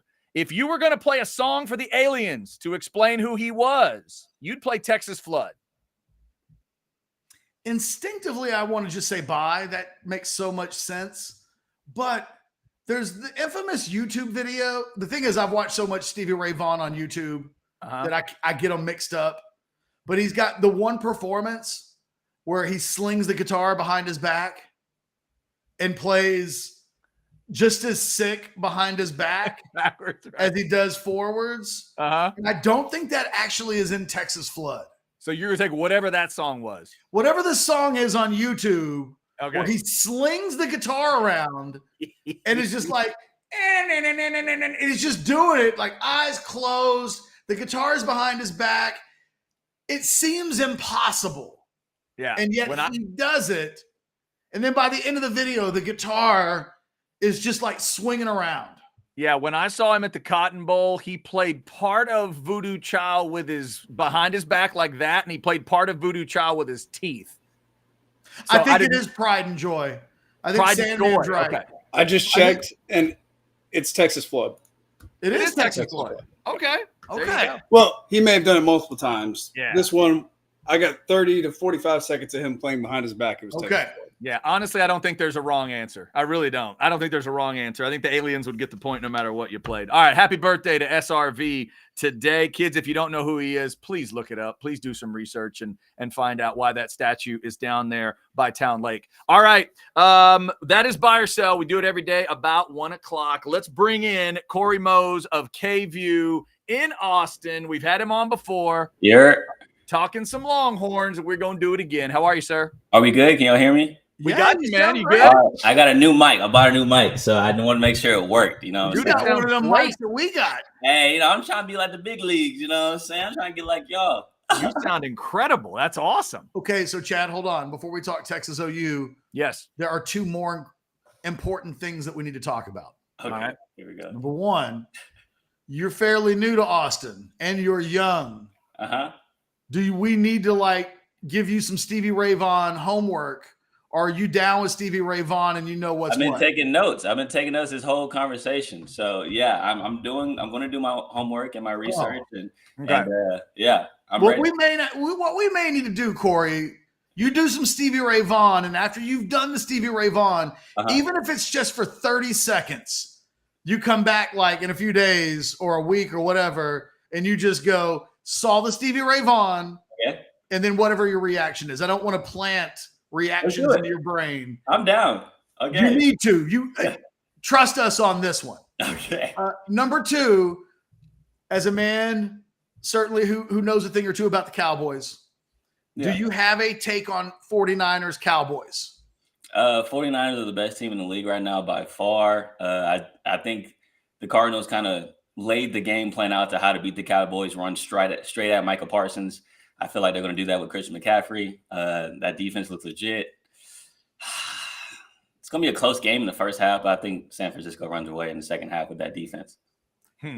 We expect Cory to be able to play Texas Flood in its entirety in a week. That's the homework. Wow. I know. That's crazy. We won't put that on him. We won't put that on him. I wouldn't put that on a professional. Yeah. Not only do I agree with you, Cory, there, I was so impressed that Jerry Jones had similar comments about the Niners, that they are kind of they're the team he thinks they'd have to get through to get to the Super Bowl. He didn't say anything over the top. He didn't say anything overcooked. He was just realistic about it. The Niners are damn good. And I'm interested to see if the Cowboys can play some real football, because I don't know what to think of them after these 3 wins. It's just been all over the place, right? It's all over the place. Yeah, it's been I don't even know how to describe the feel. I've never seen 3 wins like that to start a year. Well, I'll tell you what, Chad, one thing that has stood out to me, I had one of my YouTube nights where I stay up watching. This is how lame I am.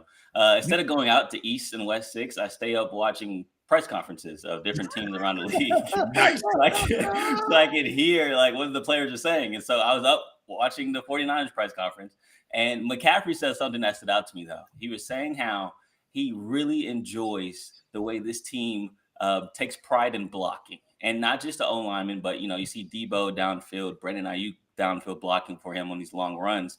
And, you say that, and to me, the first thing that came to mind was Carolina must have really not blocked for this guy. For him to really be that serious about blocking, But I think when it comes to the football in general, you see this with Texas right now, physicality means everything. And so with the 49ers right now, they're the most physical team in the league, and they're going to put their physicality on Cowboys, I feel like. And I just don't think they're going to be able to control the clock, Cowboys that is, and the 49ers are going to run away with it. So. All right, Cory, I'm going to let Chad ask you the first Texas OU question, but there's one more thing we just got to get out of the way, because we forced you to listen to Buy or Sell.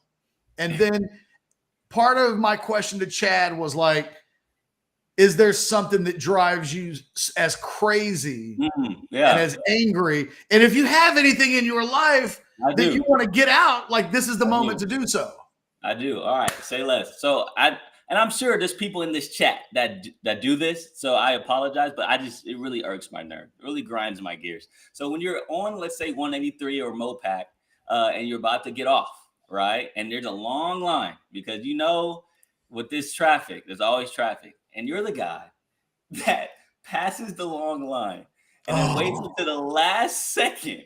I hate that guy. You gotta force yourself into the line to exit.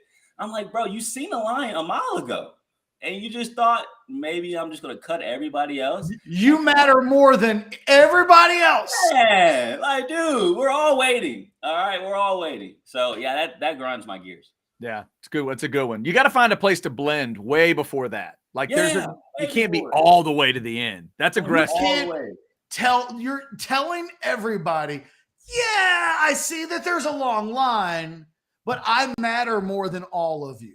Yeah, there's only one person that gets to do that, and that's Jamie Presley. But that's another discussion. All right. So, Cory, in terms of Texas and Oklahoma, first off, are you there? Are you on the sideline? Yeah, I'm going to be on the sideline shooting the game. That's going to be a crazy 24 hours for me, because KView, the ABC station, we have our Friday night football show for high school.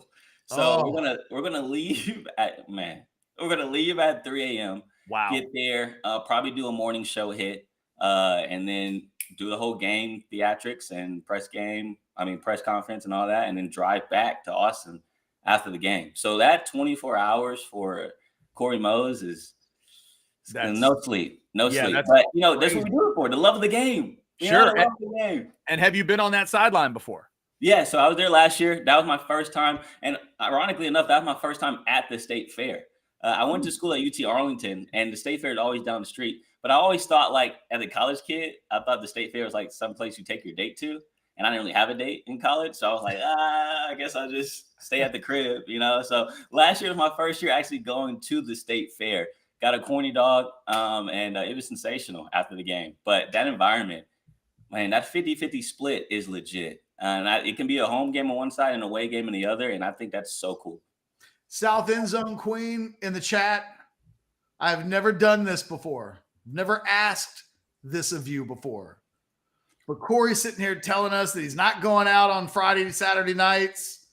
He's watching YouTube press conferences. And he just threw I don't have a date to take. I didn't have a date to take to the state fair. This is a young, vibrant man who's a professional. Introduce him to a friend. That's all I'm asking. I'm all about business. I'm in my grind mode right now. I'm trying to become the best here in the market. So he's not super needy. Occasionally, though, he'd like to be able to go to the fair once in his life. Get a funnel cake. South End Zone Queen just said lame. She doesn't have a single friend that she can hook. I'm sorry, Cory. Man, that's crazy. That's my fault. That's I thought South End Zone Queen would be like, Cory's an awesome guy. And you know what? I have an awesome single friend who's also lame and looking for a lame, young, single guy in Austin, Texas. But no, not out there. Not out there. Is that a new app somebody could get on? Lamehookups.com. I I was bringing the world together, and instead I made it lame. I'm sorry to everybody involved. It's all good though. No harsh feelings. I get it. But like I said, I'm in grind mode. This pretty smile is good for somebody. You know what I'm saying? So at a certain point, but right now though, I'm worried about this game on Saturday though. Yeah. What do you think is the most important aspect of this game? Like if someone's getting on an elevator with you and they ask you what you think on Saturday, what do you think and why? Is JT Sanders going to play? I think right now that's the biggest question.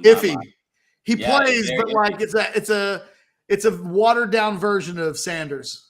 Yeah.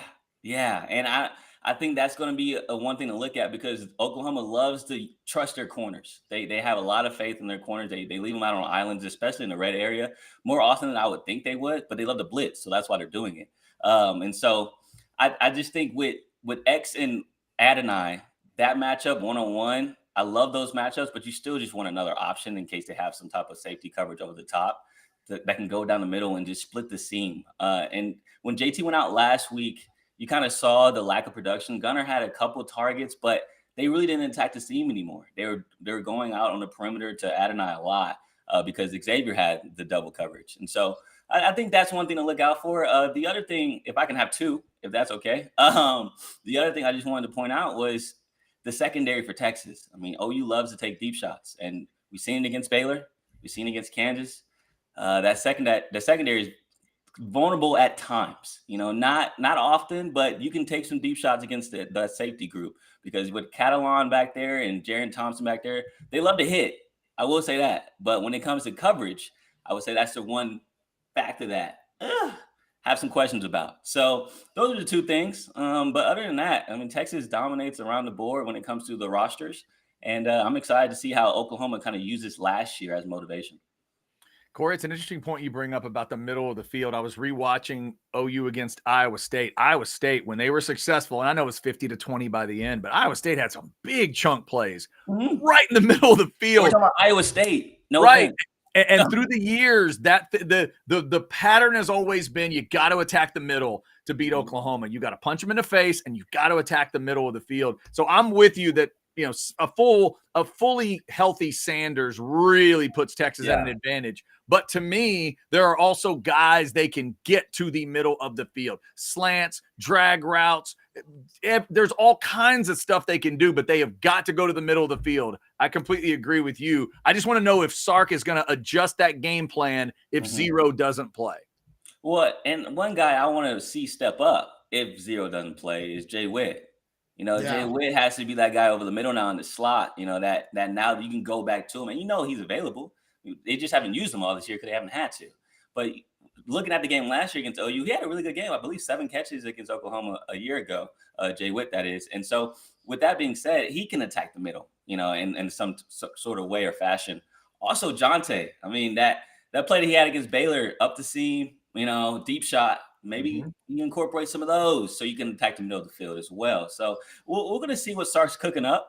But also, we say all this, and Venables is known to change the whole defense up. So we don't know how they're going to play. If they're going to play back and let Texas run the ball, or they're going to put some pressure on Quinn and get him off his feet, and so force those one-on-one matchups, we don't really know. So those first couple of drives is going to be something to look out for when it comes to how do they attack Texas's offense. An update from the Specs chat. Yes. South End Zone Queen has clarified. She rolls 12 deep. That's why I asked her. She's like Jesus with his disciples. That's crazy. She's like, I rolled 12 deep, and she has single friends. Then she said, just friended you on Instagram, Cory. And she wanted to clarify also, no, I mean Cory is lame for not partying OU weekend. That was the lame part. Hey, don't you want a man that is worried about his career and wants to work? I got to work. Well, let's be spoken for. You don't need to worry about her. Yeah. Well, the whole thing is she's got to have a friend. And she just said she rolls 12. That's how she rolls. She already got the like, I roll 12 deep. All right, there you go. Love that. And Cory, let's just clarify. If Texas gets a big win and beats OU, would you be up for, say, events on Saturday in Dallas? I would love to. Is there a but coming? But you have to work? Well, because with the station, we travel together. So Jeff Jones, the sports director, he's probably want to go see his family. Which I'm like, I get it. You got a kid or whatever. But you have like a wife. You got a wife, you got a whole people that you love and care for. But me trying to be in the streets, I can't be in the streets of Dallas. But I get it. I understand. So Cory, I said before the show, and what's weird is I said this, and I have not sensed that a ton of Oklahoma fans are like seriously mad at me. I haven't seen that. It may exist. They genuinely usually stay mad at me. My claim, we got the question yesterday, how many guys on Oklahoma would, not could, but would start for Texas? I spent hours on this because I also am a nerd who sometimes watches a bunch of YouTube in the middle of the night and does things like read charts to gain info, right? I came up with 3 names that I felt really good about. Okay. I thought that Stutzman's an obvious one. Like that's the first one that came to mind.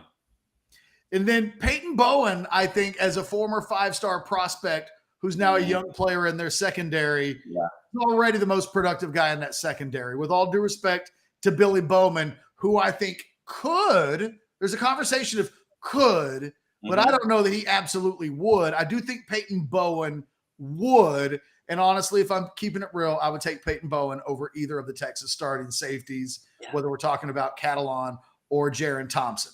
Because of his range, right? Oh, his range. I mean, he's a future pro, high-round draft pick. Exactly.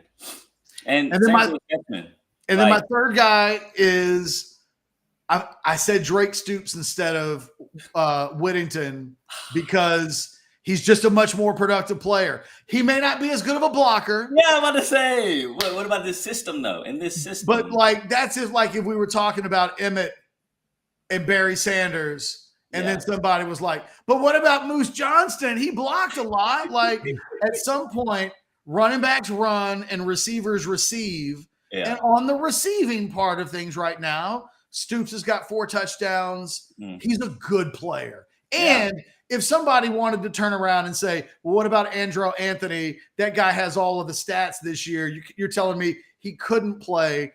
If somebody wanted to say, because I think he could start outside of Xavier Worthy, but I don't know that he would. But if we were talking about the 3 best receivers, then I think you would go Worthy, Mitchell, and Anthony. And Mitchell really shut out last week. You really got to see why Sark went after him. And he mentioned it on Monday in the sense of why they went after him in the transfer portal. And it made so much sense. They mentioned that what they were looking for is a guy that can win a 50-50 ball and make it 70-30, and which is exactly what AD does. A deep threat opposite of Xavier. And so that's something Texas didn't have last year. So now you have 2 guys that can go deep. And, of course, they wanted a guy that had big game experience, which, of course, AD's been on the biggest of stages. And so for them to have those type of requirements and then go out and get the guy that meets all of them, it's a big step that Texas needed. And now you're seeing the fruits of that because Kansas tried to send Kobe Bryant on Xavier last week. And so what happened? We're just going to go to the other side. We're just going to feed that guy 10 catches, And so that's the hard part about this offense that you can't really contain. And then if you want to play blanket coverage, number 1 in the Big 12 in rushing yards, number 1 in the Big 12 in rushing touchdowns is in the backfield. So pick your poison about how you want to try to defend this Texas offense. But AD's been such a great pickup, and he's been the breakout player, in my opinion, for this team. Talking with Cory Mose. Again, that is at Cory_Mose. If you want to give him a follow on Twitter as we get ready for Texas and Oklahoma. All right, Cory, let me ask it this way. Kind of an A-B. A, do you think Texas is a playoff team for you? Okay. And then B, is it still the case if they lose to Oklahoma? Yes, for A. I definitely do believe that they're a playoff team. If you just look at this defense, they look like a national championship defense. I mean, the way they've been able to defend the run specifically has been crazy. And that defensive line with T. Sweat and Byron Murphy in the middle has been sensational. When it comes to the pass rushers, you never know who's going to have the game. And I think that's a good thing. Because now people can't game plan for one specific player. You got to worry about all the different angles of the way PK is attacking. And so, yes, I think they're a championship team because also on the other side of the ball, they're putting up 30 points a game. So you're holding teams to under 15, 14 points a game, and then you're putting up 30. And so that's just the equation for success. And then the second part of your question, if they lose to OU, they playoff team. Now, is this based off of like talent or based off of can they still get in? Right. I mean, it would only be their first loss because they didn't slip at Bama. I'm saying if they eat a loss here, knowing what the rest of their schedule is, would you still say, you know what, if they can win the rest, get back, they could then avenge that loss theoretically in a Big 12 title game? Would that then for you put them in position to be there anyway? I think so, because you got to take into the fact, in my mind, you got to take into the fact that like this is a rivalry game. So you never really know how these things go down. And so if this is the only loss in a high emotion type environment in a neutral site, and you need to go out and beat them in a neutral site in the Big 12 championship at a bigger stage, yeah, I think you still deserve the right to be considered for the Big 12. I mean, for the college football playoff, in my opinion, just because the team's well-rounded. I mean, if you sit this team down with any other team in the top four, I think they have the best schedule by far. They have the best wins, and they went into Tuscaloosa. I think that plays more than a loss on a neutral site against Oklahoma. Mm-hmm. So, yeah. All right, real quick. Someone asked, C. Sherman said, McCullough over Sorrell. No. McCullough's got 9 tackles and half a tackle for loss this season. Did you see Sorrell defend in the perimeter? Yeah, I was going to say, Sorrell's that was a crazy play. That was a crazy play. Yeah. It's funny because Alex Dunlap over on Orange Bloods wrote about Sorrell today and was basically saying the sacks aren't coming, but like he's doing everything else. Yeah. And McCullough doesn't have the production. He's got 9 tackles in 5 games. I'm not going to turn around and say, well, and I do like McCullough. I think he was really good coming out of Indiana last year as a freshman, but no, I would not put him over Sorrell. Again, put him into the category of guys who I guess they could start for Texas. Yeah. But that's not the same thing as would. And real quick, I just talked a whole bunch. I didn't actually get an answer from you. Do you think I'm wrong? Do you think there's anybody else other than those guys that I mentioned that could that would start for Texas? I was just going to name 2, and you named those 2, with Stutzman and safety. So and Bowen. Yeah, Bowen. So that's the only 2 I had. So you named the third one. So I was like, oh, okay. We'll put Drake in there. I guess we'll put Drake in there. You know? And also, just for the record, fellas, because Ketch did not include special teams in his discussion, Corey, Yes. would everybody take the Oklahoma kicker over Auburn? Yes. Because I'm assuming the Texas punter would win, but would you take the OU kicker over Auburn? Oh, Corey doesn't want to. He doesn't want to put Auburn out like that. Well, okay. So I've been a big Auburn supporter for the last couple of weeks. I've been saying to people, a year ago we were having a conversation about who was going to be the starting kicker for Texas. I think people forget about that. Like he was in a conversation with Will Stone of who was going to be the starting kicker. He beat Will, and then he kept it, and he made a big kick against Alabama last year. Like he's been able to prove himself. But man, did I eat those words on Saturday, dude? Like, I got so many texts from people. So yeah. So missed 3 of the last 6. Not really looking so good for Auburn, but your life's pretty good, Corey. I'm still taking Auburn, though. If you got people coming out of the woodwork hitting you with burnt Auburn text messages, that means they got nothing else on you. That's true, There's though. That's nothing true. else that they could come after you on. Yeah. They had to strike when Bert Auburn misses a field goal. You've been waiting on this. You are living good, Corey, when that's the stuff they come after you on. Trust me. It's because he's just watching press conferences, man. He's just laying low. He's laying low. I don't want no smoke. I promise you. Oh, my God. Chad, you got any final questions? We got to get Corey out of here at a decent hour. He's got a 2:00. Yeah, I know. I got you. Corey, just give us a prediction, man, on the way out. What do you think we're going to see? Do you like Texas winning it? And if so, by how much? I do. I like Texas winning it just because of the talent. I just think even with that, let's just say JT doesn't play. We didn't mention Ryan Watts. He's also questionable. But I don't think that's going to play that much of a factor. I'm a big Manny Muhammad guy. Just the way that kid moves on the field, even from week one, he led the secondary in tackles. I have all the faith that Manny, if he does have to step into that role, that he becomes that guy. And so I'm more worried about Gunnar Helm and that drop off at the tight end position than at corner. So I would say 31-13. That's my score prediction. I think this Texas defense goes out and proves again that they're a national championship defense. I just don't see anyone moving the ball that well against this defense. And they've been proving it all year. I've been making score predictions, and every single score prediction I've had, the defense had allowed less points. So I'm just going to go lower this time and just say 31-13 and, see how that goes. But, I don't think it'll be – I think in another first half, you're trying to figure stuff out, kind of like against Wyoming. Wyoming came out with a defense that Texas didn't prepare for because they hadn't shown on tape the whole year.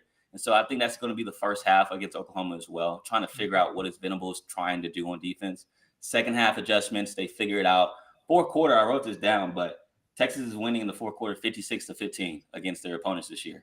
And so you see the benefits of the rotations on the defensive line, on the rotations in the secondary. Everyone's fresh by the time the fourth quarter comes around, and that defense really locks up. And so that's why I think it'll be close in the first half. Second half, Texas pulls away 31-13. By the way, Cory, if the defense always gets less than you say the gives up, you should just do 31-2. At this point, right? You just hit on it. Cory's got a superpower. Right. Like, it needs to be Texas 31, Oklahoma -4. Like, let's just see it get crazy. Let's just go. Get freaky with it. Let's get freaky with it. Awesome. Very cool. Cory, we always appreciate the time, man. Have a great weekend. It's obviously a busy one for you. Yeah. Safe travels to and from Dallas. And by the way, on that Stevie Ray Vaughan tip, in addition to Texas Flood and Pride and Joy, write down Life by the Drop. That'll change your life as well. Okay. So I'm excited to give you all that report. Enjoy some Stevie Ray Vaughan. I feel good that we've done this for him. Absolutely. Yeah, you did. Great. You're going to be so happy. You're going to be so happy. South End Zone Queen is following him on Instagram. Yeah. He's going to be watching some Stevie Ray Vaughan. And look, just so you know, the ladies love Stevie Ray Vaughan. Okay. You go in with a little, hey, I was watching some Stevie Ray Vaughan videos on YouTube. Conversation for hours. That's it. Now, it might only be a conversation with a woman that's in her 60s, but we will get you a conversation. You know what I like? I know. That's what I'm saying. It may only get you. If that's your thing, hey, be able to help he you. was like, Chad, he heard us talking about 227 earlier. And he was like, oh, yeah, 227. That's the other thing. Do you know about 227, Cory? No. Oh, my God. You need to check into 227. Check into 227. Yeah. You'll enjoy it. YouTube that one as well. Solid show. Solid show. It's a young Regina King on that show. Oh. Regina King, that's right. That's where Regina got her start. Yes. We love that. Yeah. I'm speaking your language, Cory. That's it. Have a great rest of the week, my man. Safe travels. Y'all stay blessed, okay? You got it. Cory Mose from KView. Let's just call it what it is. He's the best young sports reporter in the market. Yeah. I've declared that. Great stuff. It's cool. You know why, Chad? Because if there was anybody better, we'd have him on instead of Cory. That's right. There you go. It's great that last year was his favorite. What a way to start, right? You start covering Texas OU for the Texas side of things, and you start with 49-0. We'll see. You know what my first Texas OU game was? What's that? Was it 24-24? 95? Yeah. The tie? 95. I was in the tunnel working for KI. Okay. And so I've done the tunnel experience. That part's But cool. boy, when your first game is a tie and everybody leaves mad. Yep. It can't even happen now because of overtime. Right. Yeah, it's funny. That was my second one because my first is Stoney Clark. I had an amazing first game to watch was 94 and 95. That's when I learned the craziness because like Texas fans walked out with hook 'em horns that close to, Oklahoma fans' faces. But the next year off of that tie, you watched it as people were leaving the fair. It was like, and then the others everybody wanted their coach fired. Boom. Oh, like OU fans were worried about running Schnellenberger out of town. Yeah. And Texas fans were like not having John Mackovic at all. in October of 95. Fascinating that like less than 2 months later, that team ends up being a top 10 team. Yeah. And you end up, it's one of the few games that Texas has probably had in our lifetimes where you're like, Texas is really better than Oklahoma that year. And it didn't play out on the field. Because we talked about this yesterday. Texas is traditionally the upset team in this series. When Texas has been better, Oklahoma has not made a history of beating really good ranked Texas teams in this series when they're not the better team, or at least even, right? I mean, we would go into those OU games in the 2000s, what are those, the Knots, and it would, Oklahoma would win those games. It would be like 4 versus 5 or 5 versus 7 or something like that. This is a little bit of, there's a very different class that each of these two teams arrive in on Saturday in terms of national perspective. Well, the other stupid part about 95, if I'm not mistaken, was Texas led 21-0. Oh. And then it ended in a tie. Like, remember 2 years ago sucked because it was, you lose that kind of a lead. Sark actually referenced that game this week, that how much they've learned from it, coming into last year. So yeah, that was extra bad in 95. No ties. Thank God there's no tie in this game anymore. We're obviously going to talk a lot more about Texas and Oklahoma as we go along. Thanks to Cory for his time. While we have a second here, let me tell everybody about sinus and snoring specialists. I was looking at weather today. Weather's about to change a little bit. Going to get a little cooler. Weather gets a little wacky. That means your allergies could start acting up, and it could affect the way you sleep and all that kind of stuff. If you've got allergy issues, if you're sleeping like crap, if you're snoring, you think you have sleep apnea, or you have sleep apnea, this is the place that can help you. There's your QR code right there. Sinus and snoring specialists, and Dr. Slaughter and his crew do incredible work. He prides himself on meeting you in that first consultation. He prides himself on hitting those appointment times because he knows your time is valuable. I went in 2017 and it's one of the best decisions I've ever made. You can get all that stuff taken care of. My wife's got her CPAP that she's getting ordered right now. We're going to see if we can get her hooked into that and get her sleeping a lot better because she definitely has some of the sleep apnea stuff going on like I did. But everybody's path is different, so figure out what your path is with sinus and snoring specialists. 512-601-0303, or you can go to sinussnoringent.com or just click that code right there. Let them know you heard about it on Orange Bloods Live. Great time of year to do it. We're in the fourth quarter. If you've met your deductible, you got the flex spending account, all that stuff, could be a great time to take care of those sinus or allergy issues. All right, it is House Divided on this beautiful Tuesday. We've got Crap Bag coming up, and if it's Tuesday, you know what that means. It's Turnover Tuesday. That's right. God. Turnover. Everybody is here for it. Turnover Tuesday's coming, and I'm telling you, if you're a Cowboys fan, there is something truly fantastic and maybe worrisome in Turnover Tuesday today. We'll get to that. Plus, the baseball playoffs are cranking up, and we will hit a little bit of that too. We've also got an NIL discussion that we haven't gotten into. I wanted to get into it earlier. Ketch wasn't ready. We'll see if Ketch is ready a little later. Those quotes from The Athletic were really good, and like the quotes from The Athletic started with them, and yeah, the quotes from The Athletic were great. But I got a feeling that you don't know if Texas fans are ready for this information. That's what I think. I think you think they may not be ready. I mean, I'm on orangebloods.com. I've seen that reaction. They're not ready. Although I wrote the column on Sunday night. All it ever takes is a little bit of shame, because I wrote that column, and yesterday at one point they had 75 new signups in the NIL for football. And I wouldn't be shocked if that number like really grew closer to 100, because there were a number of people who, after that comment had been made on Orange Bloods about how good of a day Texas NIL was having, I think more signed up after that. So somewhere between like 75 and 100 people signed up. So in the end, what this serves as is like a shaming device. It educates people on what's going on in ways they are not quite, I'm telling you, they're not ready for. But then they come out of it like Eeyore. It's like, or Snuffleupagus. Okay, bird. I'll sign up for NIL. That's kind of how it works out.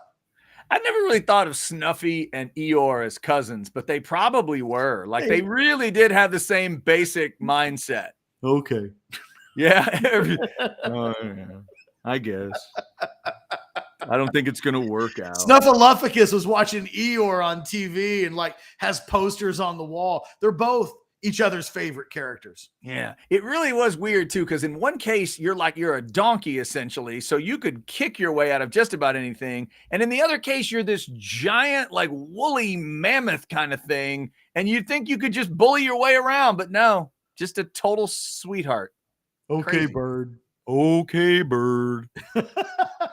Yeah. Snuffleupagus. What a crazy character that was. All right.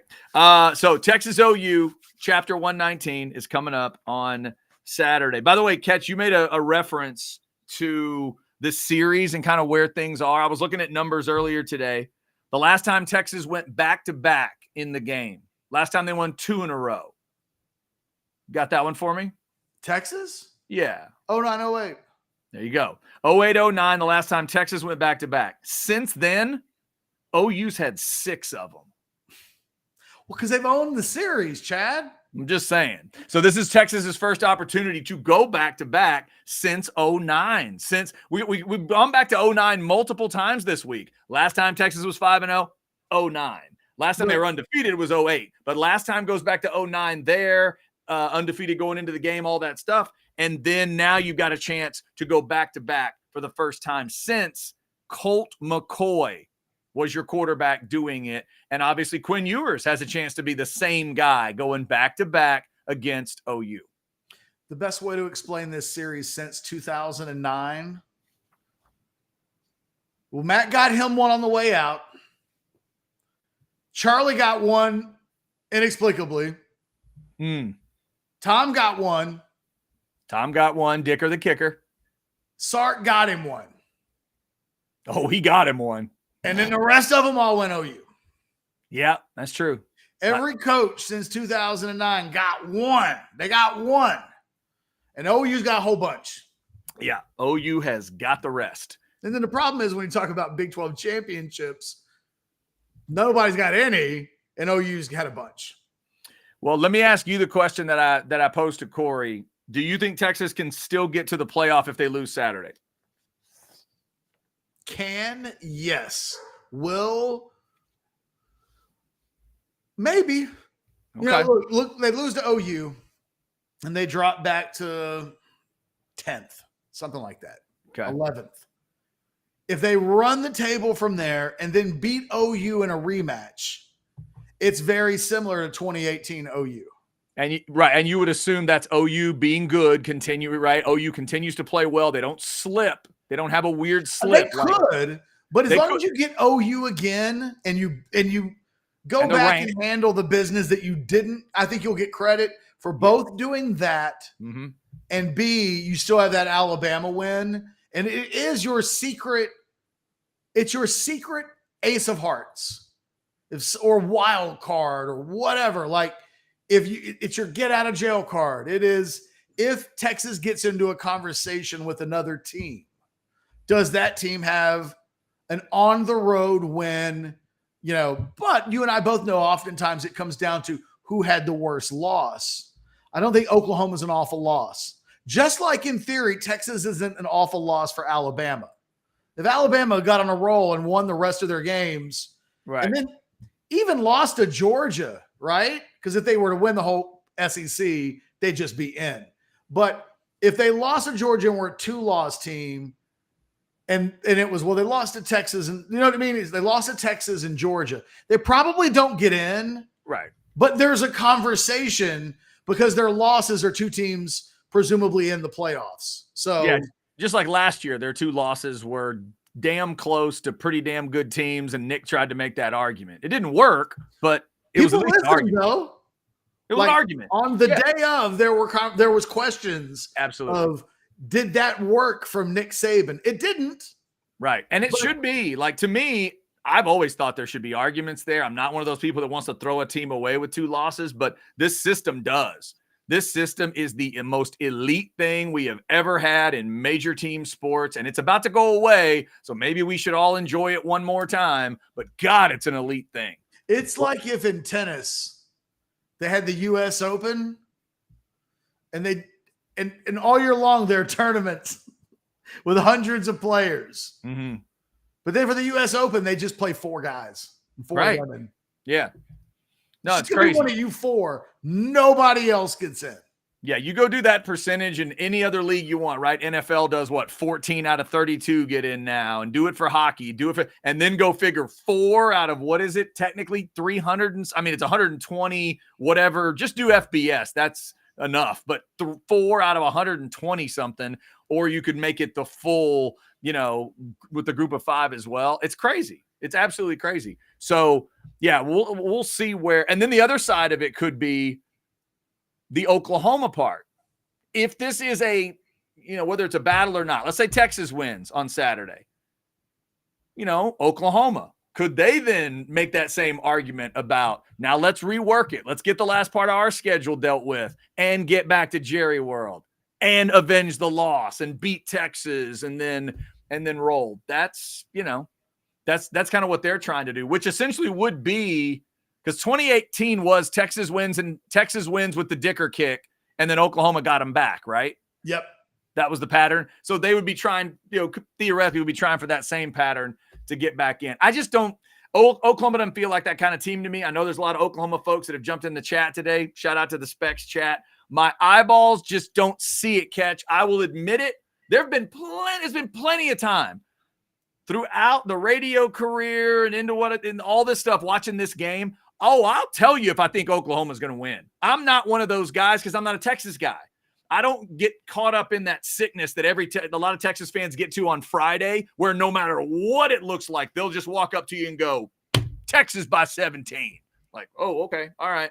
I'll tell you when I think Oklahoma's going to win. I have picked Oklahoma plenty of times through the years. Me too.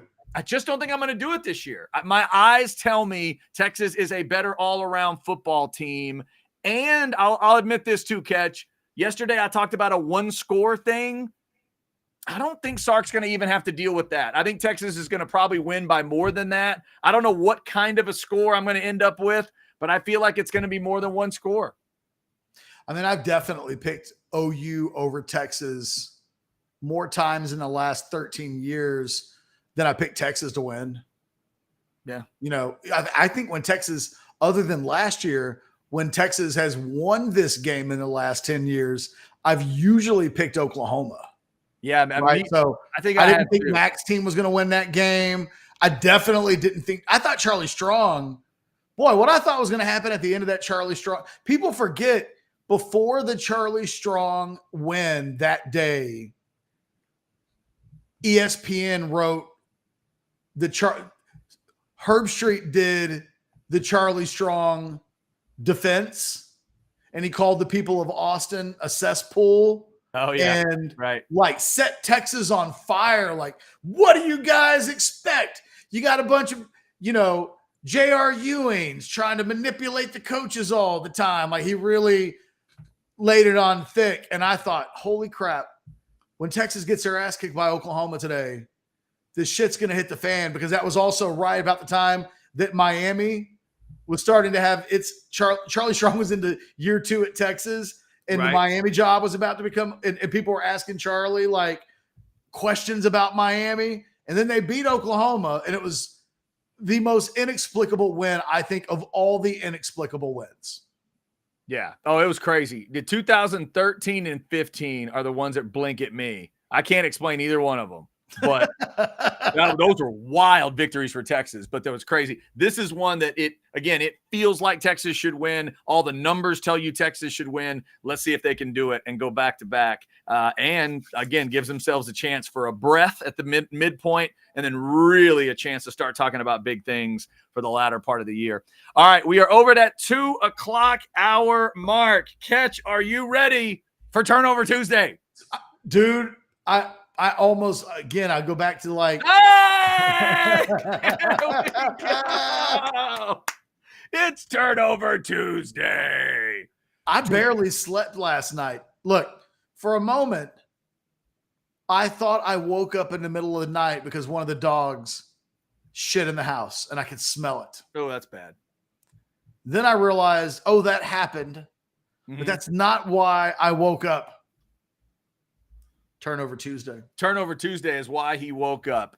Like a little kid right before Christmas Day. Yep. Which is a weird deal for you because it's your birthday and like we're going to have to deep into that at some point, dig into that. But like the rest of us thinking about Christmas Day when it's not also your birthday. So if you've been missing the most obvious thing in your life and you just wonder, why can't somebody just talk about something that's so obvious nobody really wants to talk about it? That's what Turnover Tuesday is all about. It's crap bag time, and here are your updated numbers. 10-2 in week 4. If you win the turnovers in the NFL, it's a pretty important deal. We've crept up to 75%, kids, headed towards 80% pretty quick. In week 4, Carolina and the Jets were bad enough that they won the turnover battle and lost the game. That is not good. That's funny because we watched the Jets and the Chiefs. Yes, exactly. Jets and Chiefs. Yeah, the Jets. Like, why is Mahomes just keep throwing the ball up in the air? Yeah, but it can happen. It's just a rarity. Now, the key spot on this page this week to me is the bottom.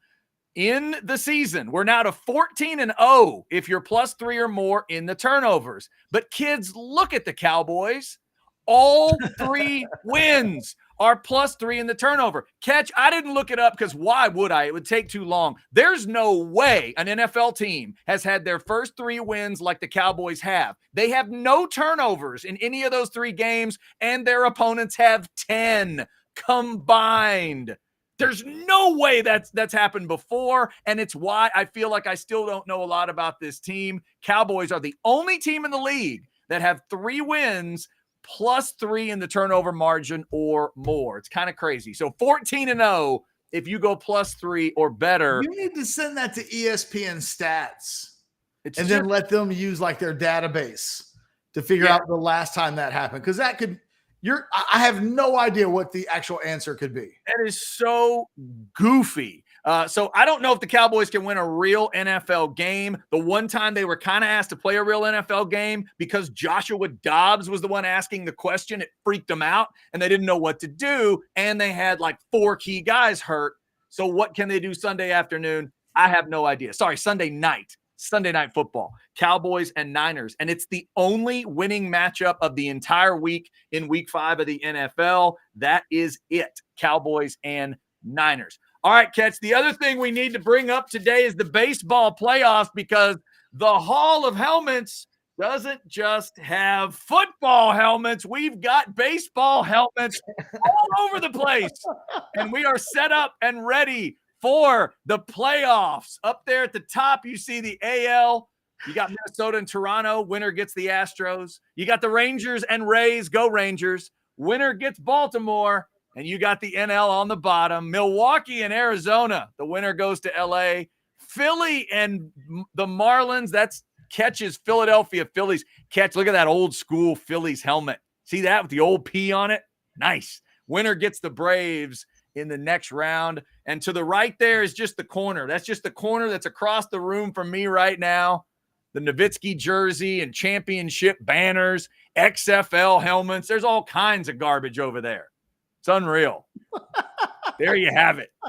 So I love that the XFL helmets are just like stashed in there with the baseball helmets. Yeah, they're in there. Got the East and the West properly represented. By the way, shout out to Doc Hastings, another Doc Hastings creation. He helped me build that one back in the day. I'm not done, Blake. Bring it back. I have a question. Okay, what do you got? Chad, what question do you think I'm going to ask? What's the trophy? You got that right. That is the trophy for being the salutatorian at Waxahachie High School. Yes, it is.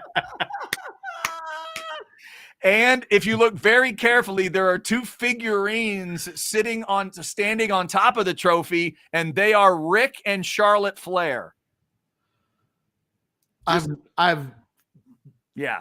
I have nothing else to say, Chad. It's a real thing. It's a real thing. Answer I thought you were going to tell me it was like a high school tennis trophy. No, I got plenty of those in here, but none of them are that big. I don't have what that was the biggest. That's easily the biggest trophy anybody's ever handed me in my life. And I thought, well, let me throw that over in the corner. It's a nice big trophy. My parents did the normal thing you do. Eventually, you clean the crap out of your house and you tell your kids, hey, man, come get this stuff, please. So we took a lot of the trophies. We brought them into the room of crap here, into the Hall of Helmets.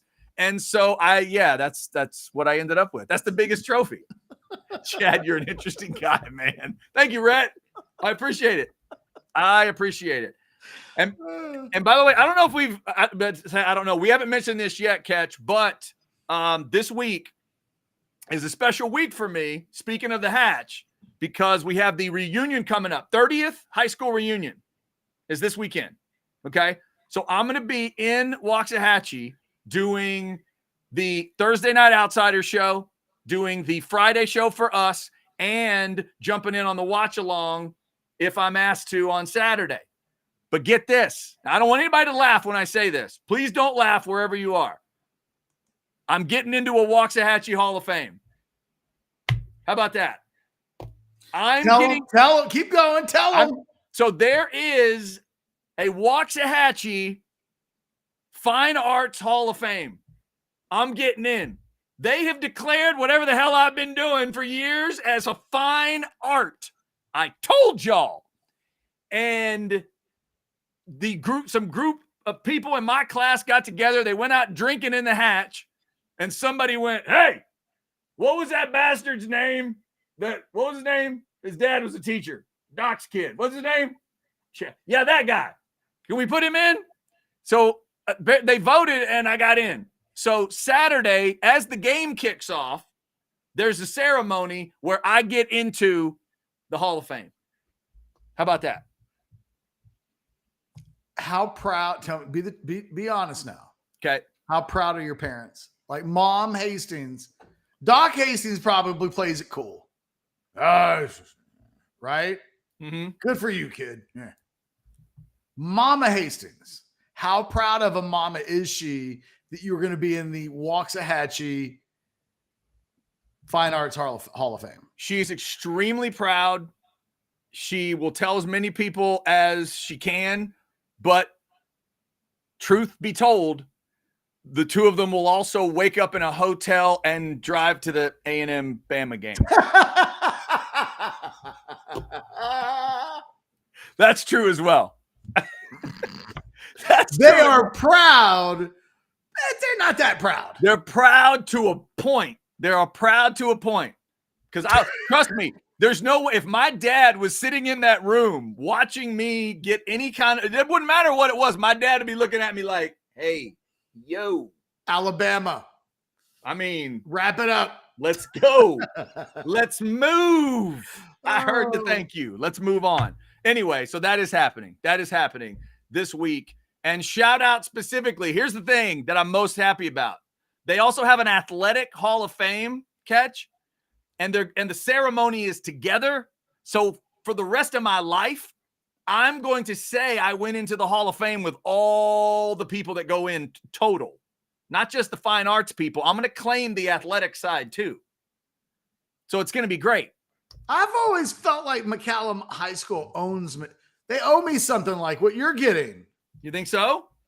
I feel like I've been forgotten in McCallum High School history. Like, okay, here's the key. I don't even think the McCallum newspaper follows me, and I feel like I was one of the torch barriers. Here's the key. Apparently, you need to get the right group of people together, get them all hammered, and then they have to pick somebody. I think that's what happened.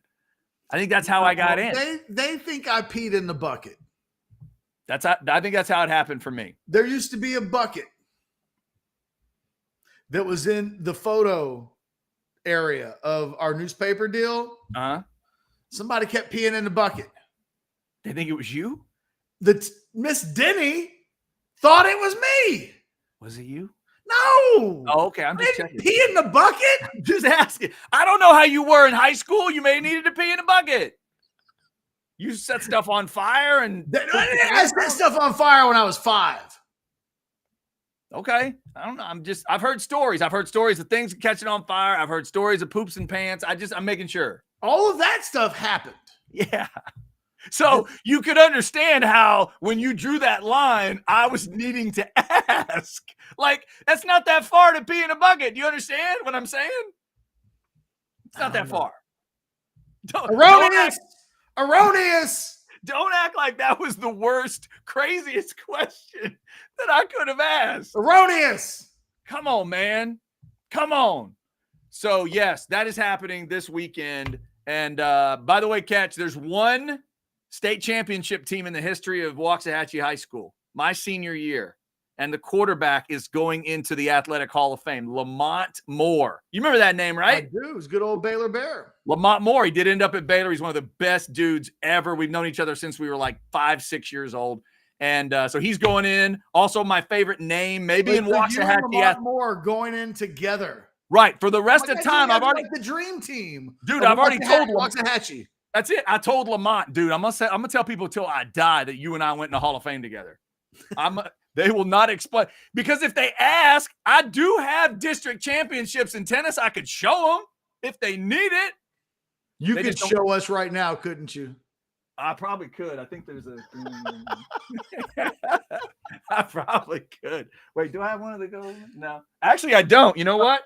It's down. It's actually a part of the watch along set. One of the gold medals is that. Yeah, back to back district doubles champs. If you need us, okay. Myself and Greg back in the day. Come on. We've humored each other enough. Is this the time now where we do the NIL spiel? I think so. I think it is. I think it's time for the people. Let me just mention one more time. Happy birthday to Stevie Ray Vaughan today. Stevie would have been 69 today.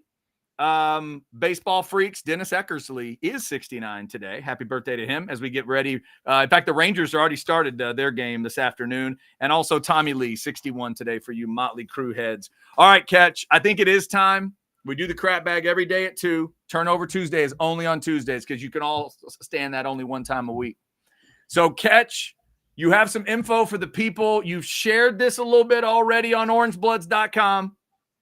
And we can talk about the reaction you've got there. But I think this is a very important discussion to have if you're a Texas football fan. In a way, I don't know if there's any more important discussion, especially when it comes to moving forward in the next year or so, or 5 or 10, than what Ketch is about to tell you. So pay attention. The numbers are actually worse, Chad. Uh-oh. Worse than what we talked about? Yes. Oh, my God. Okay. I've had it confirmed in the last hour. Okay. So I wrote an NIL column on Saturday or Sunday night. And the gist of the column was this season, this number 3 team in the country, this is the first new NIL, like this is what NIL can do. And people have pointed at Florida State and there are other programs. Georgia's obviously had some success. We look at LSU in baseball and women's basketball. This team, this is the house that not Ruth built. This isn't the house that, Art Briles built. That just happened. It's the only reason why that's a fresh example off my mind. Mm-hmm. This is the house that NIL built. Quinn Ewers making seven figures in NIL. Xavier Worthy would not be at Texas right now if he wasn't making high 6 figures NIL. Kelvin Banks, Mattress Mac, recruiting classes, you name them. Everybody would just about arch NIL, a critical part of this. Most people don't realize that there's a very few amount of people who are shouldering the load of what is a lot of money right now for Texas NIL. And to Texas NIL's credit, they just did a deal yesterday that was announced with Ticket City. Shout out to Ticket City for a long time. For like 20 years, they were partners with Orange Bloods. What's up, Randy? And then exactly, Randy was in the press release. There you go. They did a big deal with Ticket City. My whole point of the article was if this is going to be able to sustain itself, Texas needs more of its influential people to start giving to NIL. that there used to be this thought behind the scenes at Texas. It was like, if they ever let us pay players, watch out. We'll go crazy. We're not doing it illegally like the Aggies or Alabama or Georgia. But if they ever make it legal where we can pay players, Texas is a sleeping giant. And they're not wrong. Texas has emerged as a giant, but all of the Texas people are still sleeping. And I'm about to give you a number, Chad. It's going to blow your mind. Blow your freaking mind. Okay? All right. So yesterday on Orange Bloods, there was a lot of conversation. So there's two layers of this. There are the most affluent and wealthiest of your alums, the people who have things like libraries named after them that are giving money to pay for NIL. The Joe Jamels of 20 years ago, if you will. The new era Joe Jamels. And then you've got these corporate partners, Mattress Mac. I think Ticket City certainly qualifies. That's like the second layer, okay? Okay, yeah. And then there is the Texas One Fund, where people can sign up to be monthly contributors. You can pick your sport, pick the amount that you want to have like go into that fund every month. And like if you give $20. And that's anybody. Anybody. Right? That's anybody. You could be, if you're a freak about volleyball, you could say, I want volleyball to have $100 every month. And then every month, it's you can pick. It goes to volleyball. It's Okay. when I've mentioned that before the Colin Simmons commitment, there were more monthly donors for baseball than football. That kind of made your head explode a little bit inside. Dude, I still can't believe every time you say it, there's a voice in my head that's like, that can't be right. They got to double check that number. Wait till I tell you the number, okay? It's crazy. Because it's lower than you think that I told you. Okay. So yesterday, there was a conversation. Just the third tier is this: how many just average Joes? And average Joes can be middle class. You know, you can give $5 a month. You can give $1,000 a month. You can give $1 million a month if you wanted to. Believe me, that guy is not signed up for the Texas One Fund that I've heard of yet. But yeah, there's all of these ranges.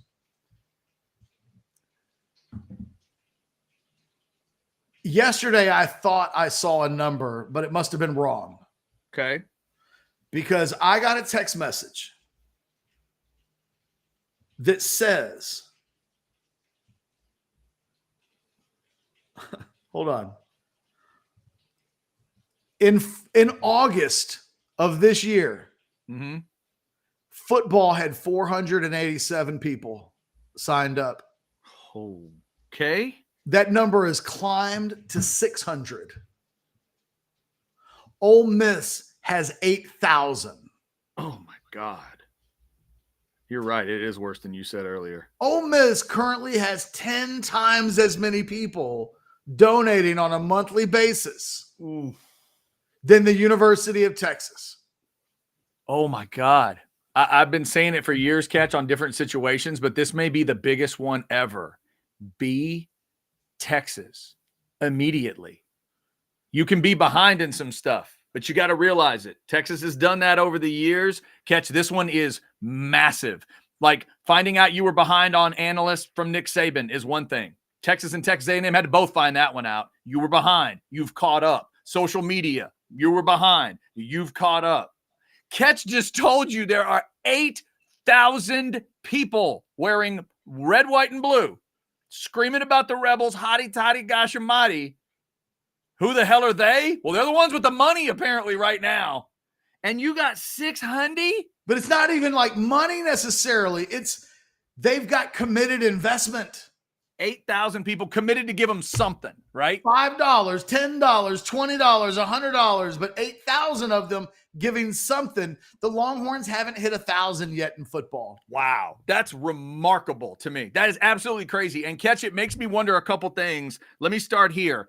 Do you think and I think you hit on this a little bit in your 10 thoughts from the weekend, orangebloods.com. Free trial. Let's get the trial up. So through the trial By the way, offer you're up. getting information right now that you're not getting anywhere else. Can we put the trial offer up, Blake? Let's put it up, Blake. until the kick, until 11 o'clock on Saturday. This is the trial. You click on that code. The code is BEATOU. You're getting the rest of the football season for free, and you're getting this kind of information. You're getting to crawl inside of the brain. See that brain right up there? That one. The brain up there. You get to crawl inside of all the things that are going on and find out what's happening. Do you know what's not on orangebloods.com? Guaranteed? Turnover Tuesday. It's not even there. Go click on this code, and you're guaranteed never to see Turnover Tuesday on orangebloods.com. I guarantee you. But go ahead. I'm sorry to interrupt you. No, go ahead. Go ahead. I was going to say, do you know who doesn't have an enthusiasm problem in terms of getting people involved in NIL? Who's that? Your Aggies. I bet you they don't. Your Aggies are not having the problems that everybody in the Specs' chats, Longhorns, are having. Chris Del Conte, Steve Sarkisian, Jay Hartzell, they went on like a barnstorming tour this summer. I think they went to Vail or something I can't remember where they went, but they actually went and met a bunch of Longhorns in one of those ritzy places in the mountains. Aspen. Maybe. I can't remember exactly where it was. Vail, Aspen. They went everywhere to barnstorm and get the most affluent of Texas fans involved. And you know what's happening? Those Texas fans are like, yeah. Man. They are loving the shit out of the wins right now. They love going into the Cotton Bowl, number 3 in the country. They love the dopamine hit that is winning in Alabama on a Saturday night with the world watching. But they don't love getting in the mix and being part of the solution. And I'm telling you right now, this team is the team that NIL built. It's bigger than Steve Sarkisian. Every player on this roster, maybe other than Jonathan Brooks, they got their taste in it. These top 5 recruiting classes, they don't happen without it. Retaining Tavondre Sweat, Jalen Ford, those types of players doesn't happen without NIL. Xavier Worthy doesn't stay away from USC without NIL at Texas. Jatavian Sanders, Kelvin Banks, those commercials with Mattress Mac, that is not a fairy tale. None of what's happening right now is a fairy tale. This is happening for very specific reasons, but it's not happening because the University of Texas as a fan base has galvanized itself around the idea of winning NIL. It has happened because a couple of people have galvanized and said, we'll make it happen by any means necessary. Right. But small that group is in. Is unsustainable. No, that's wild. That's absolutely a wild number. And it also speaks to, Ketch, the thing Texas is about to go into. It just means more world of the SEC. I'm glad you had that example. Because if you'd had a hard number example from, say, A&M or Arkansas, I think it would have hit a Texas fan a little different. You went to Oxford. You had that's an Ole Miss number. That's a crew that every year, they don't go in necessarily every year thinking, oh, we've got a national championship team or whatever. But are they fired up? Hell yeah, they're fired up. Did you see what happened when they beat LSU? They stormed that damn field. An Ole Miss girl sent me an email about how excited she was, and she goes, yeah, they're going to fine us, but no big deal. People have already stepped up to pay the fine. She literally emailed me that. Before we had this discussion, Ketch, she emailed me that off the weekend. So they've got folks thinking about that and spreading the word among the fan base. Come cheap. Right? No, we'll do it. What do they fine us? Whatever it is, 50,000 or whatever the number is, 150. I don't know what the number is anymore in the SEC. But they have that. So they're ready to take care of that stuff. It's a place where it's a weird thing to say, Ketch, but I've always said Texas fans are so realistic, and sometimes they do watch games with the arms folded a little bit, and they wait for something to happen, and then they react. This is a week where they're a little different because it's a big rival. Games against A&M are going to be a little different because it's a rival, Arkansas and stuff. But the Texas fans may need to train themselves over the next few years to get out in front of their own feelings. Like go with the most positive version, and don't let that part of yourself that always says, well, I keep waiting to be disappointed. But what if we're not back? But what if they lose? But what if this? But what if that? You know who doesn't think like that? SEC fans. Well, look, never. Texas didn't get Brandon Baker in the most recent high-level recruiting win that Texas had. That wasn't an accident. That kid literally said, a big part of my decision is going to be who I can make the most amount of money in NIL. Right. And he looked at Oregon. He looked at Nebraska. Those are programs that have people like, Phil Knight takes care of everything for Oregon. But you look at Nebraska, they have an enthusiasm advantage. It's amazing to me that Texas fans are so demanding. And they are. Their expectations are be the best, be Texas. In this new world, this is how you get there. And Texas has a massive enthusiasm issue. Somebody else can take care of that. I don't want to do it. I don't think players should get paid. Like there's all these weird little ethos that are kicking in, but at some point it all leads to the same place. They're not getting involved the same way A&M fans are getting involved. You want to hear an ugly reality? Sure. Texas football fans and alums aren't as involved and all in as LSU women's basketball fans. Oh, God. The Kim supporters? Texas football is getting its ass kicked in enthusiasm by LSU women's basketball. Well, that'd be a scary number, Ketch, to find out. See if you can find that one out. How many, when you said there are maybe 600 folks devoted to football in the Texas One Fund, how many people do you think are devoted to LSU's women's basketball program right now? I don't know the exact number. Nobody's ever told me that, but what I've been told is that program is fully funded. They don't even need more money. They have so much money from so many donors, they don't need more. Man, she just whatever needs to that amounts to. Yeah, okay. She just needs to go buy new outfits. That's all they need to do. If that's what at this point, I'm telling you, they are flush. They have an excess amount of money that they can just. And LSU baseball, after they won the national championship, same thing. It's a fully funded program, which means when A-list transfers go into the portal, guess who gets first dibs? Not the teams that don't have the NIL money to back it up. The ones that are ready. And look at LSU women's basketball. What transfer did they pick up in the offseason? Only the single best women's college basketball player in the portal. A player that was battling LSU for a championship and then was like, I'll have some of that. Yep, right. Exactly. I'm good with that. Yeah, and it's because, that energy gets going. This is interesting to me, Ketch. It brings up a couple thoughts back to the house divided kind of example. I remember when I was in school, and people remember this that went to Texas or Texas A&M, and they would do the blood drive every year. Remember the blood drive? They would do Texas versus Texas A&M in a blood drive.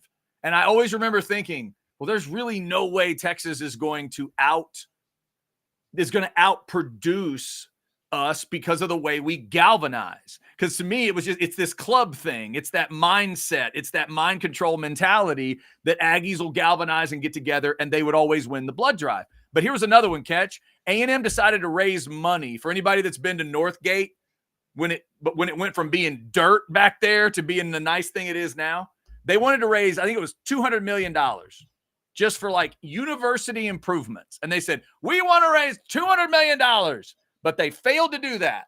They raised 573. And they were able to do what they were thinking of, and then that other thing, and then that other thing, and they fixed everything behind Northgate, because that's kind of what Aggies do.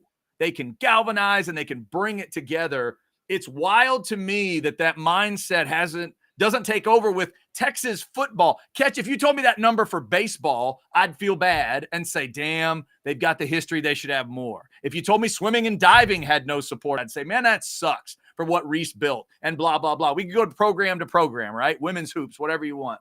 But it staggers me that Texas football doesn't have that much attention, that much fire, that much passion. This is obviously a huge season in a lot of ways. This might be one of the biggest things about this season. Can Steve Sarkisian get more folks, big money and little money? Can he get them together? Can he bring this isn't even BBs in the box, man. This is, I don't know, black cards that you're trying to get together. This is the biggest of money folks. Can you get them together and thinking about the same thing? Well, I think the Texas NIL people would say, look, we're getting there on the corporate sponsorships, as evidenced by literally the Ticket City announcement yesterday. And sure, my guess is you'll start to see Ticket City involved, and you'll see some little spots on social media. You'll see all of that. And then I've been told that arrangement will probably grow into the future. From what I understand, like Mattress Max, like a corporate sponsor, he's jumped in. He's like covering Kelvin Banks. Kelvin Banks, Mattress Mac. Nice to meet you.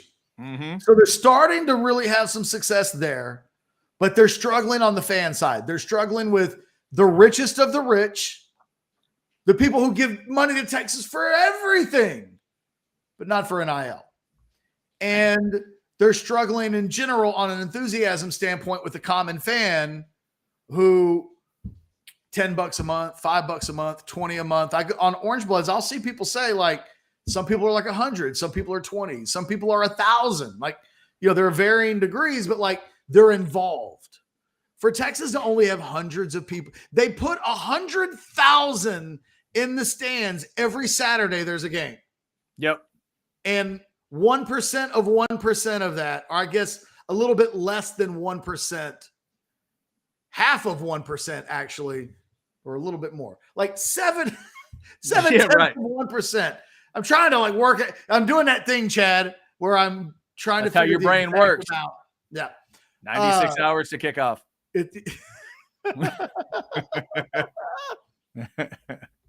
By the way, people, 96 hours away. We'll be in the third quarter. Whenever I talk to Texas NIL people, and I'm like, is there a message you want me to convey? Can I do something for you? I wrote my column on Sunday, and that wasn't even something that I asked. I just did. I had heard some things the week before, specifically related to transfers and like retention. It's like, hey, are there players on this team that you think Texas can keep with NIL when they might have in other years gone to the NFL? Mm-hmm. And there are players that I think Texas behind the scenes feels like they can retain, but it's going to be expensive. That doesn't just happen. And Texas hasn't been this talented in half a generation. Retention of your good players is more expensive now than it is when you're, a middling 7-5 team. Mm-hmm. Then it's like, take care of Bijan. Make sure Bijan's good, right? It's the difference between that and like everybody's got to get paid, or else. Yeah. Or else there's another program that's willing to pay $500,000 for an all Big Ten cornerback or something like that. So retention is expensive. And this person was telling me when I said, what is the message? More. We need more. We need more of everything. We need more affluent dealers. We need more corporate sponsorships. And we need more people on the ground who walk into the stadium every single Saturday there's a game. We need them to say, having good players matters. I'm going to give $20 a month. Yep, absolutely. No, it's that simple. And Texas fans, Chad, they see the number 3 team in the country and they go, everything must be fine.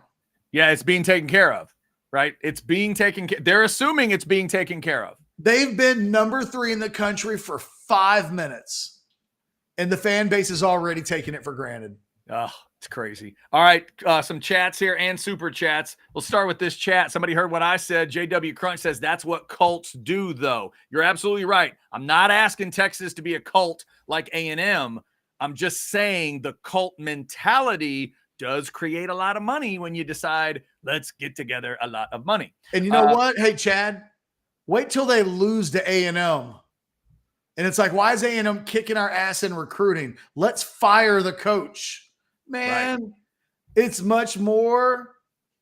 I got to find something like catchy, like the Jimmies and the Joes and the X's and the O's. I got to figure out what that little line is. Yeah. But it's about the dollar bills, y'all, and not necessarily, as good of a job as Steve Sarkisian is doing, he's not within 100-foot pole of the season that he's having right now without Texas being a superpower in NIL.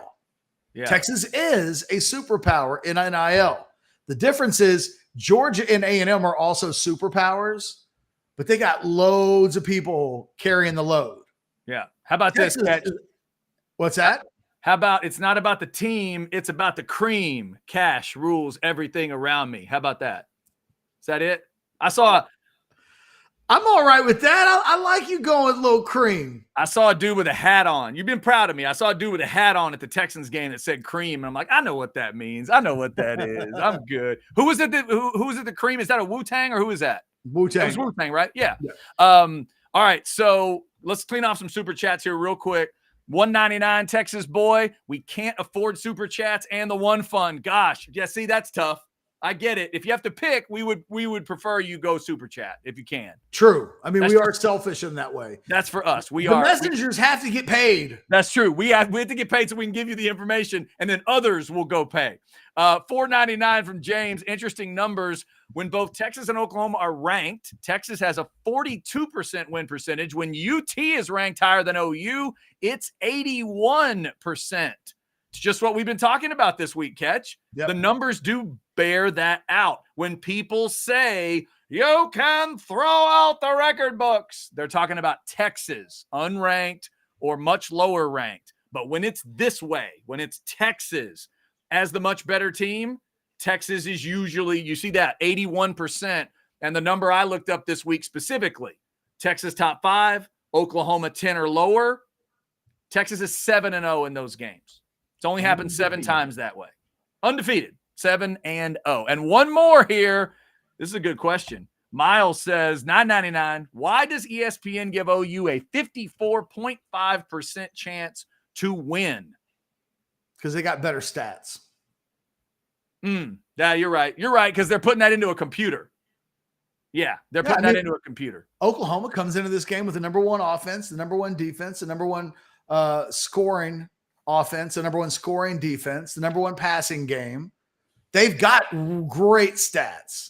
They just haven't beaten anybody. And I guess, the answer to that ESPN question is their computers take those stats more into consideration than schedule strength, the eyeball test, a number of different things. Those stats matter. So, Ketch, before we do anything else, we were just talking about this NIL thing, and you were talking about, clients and stuff NIL-wise. I think we need to tell people about a new client we've got here. Oh, I'm excited. Are you excited? I'm so pumped. You're telling me I'm going to get a hookup at some point, and I'm excited.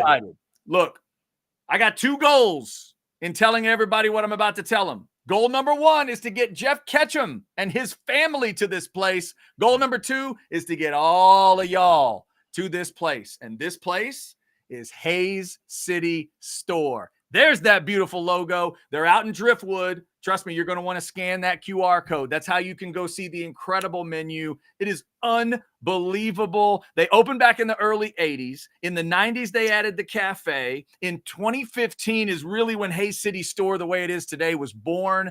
Travis and Tamara are a couple that is just, they were big dogs when it came to Austin restaurants. They were both involved in some Austin, really cool Austin restaurants. And they decided to take that mindset to Driftwood and just do scratch-made comfort food and do it better than anybody.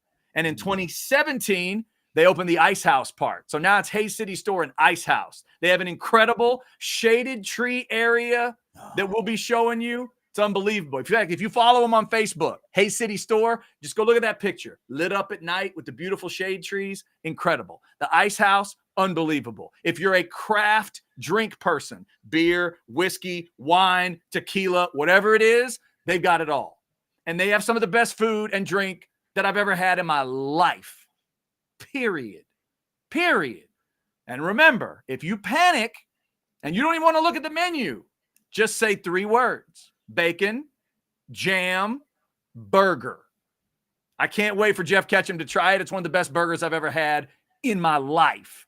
The pizza, the chicken fried steak is my wife's favorite. My wife loves pork chops. They are her favorite pork chops on the planet. Ketch, I would go to Hay City Store and just eat the gravy. That's how good it is. Seriously. I would drive all the way there if Travis said he had a bowl of gravy and that's it. I think I'd still go. That's how good the gravy is. Do they have massage therapists that just roam the store and massage your shoulders while you eat? That I don't know if they have. That. It's about the only thing that you could add that would make it better. The service is excellent. The atmosphere is incredible. We take friends and family there for birthdays. Just scan that code. It's HeyCityStoreTX.com if you want to check it out that way. They got daily specials. Follow them on Facebook. It's unbelievable. Our man Blake, the super producer, he lives out that way. He's one of the lucky folks that lives reasonably close. I've been there hundreds of times. The dude has been there. He knows. But I'll tell you, whether you're Blake or whether you're Ketch or whether you're me, no matter where you are, it is always worth the trip. There's certain places I would tell you, oh, yeah, you can go eat there, but only if you're going in to hit the museum or you're going to watch a movie. But no. It's always worth the trip. Hay City Store is over an hour from where I'm sitting right now. It's always worth the trip. Every single time. Yeah, and it's not Mexico, Ketch. It's not. No, because they got oak shade trees, big oaks. The big oaks, the shade trees, the whole deal. Check them out. Hay City Store. It's going to be an honor to tell you about them. It's one of my favorite places to eat in the area. Deshaun Watson would have been all over it. Thank you, Rhett. Deshaun Watson. Yeah, exactly. What? Who? Where?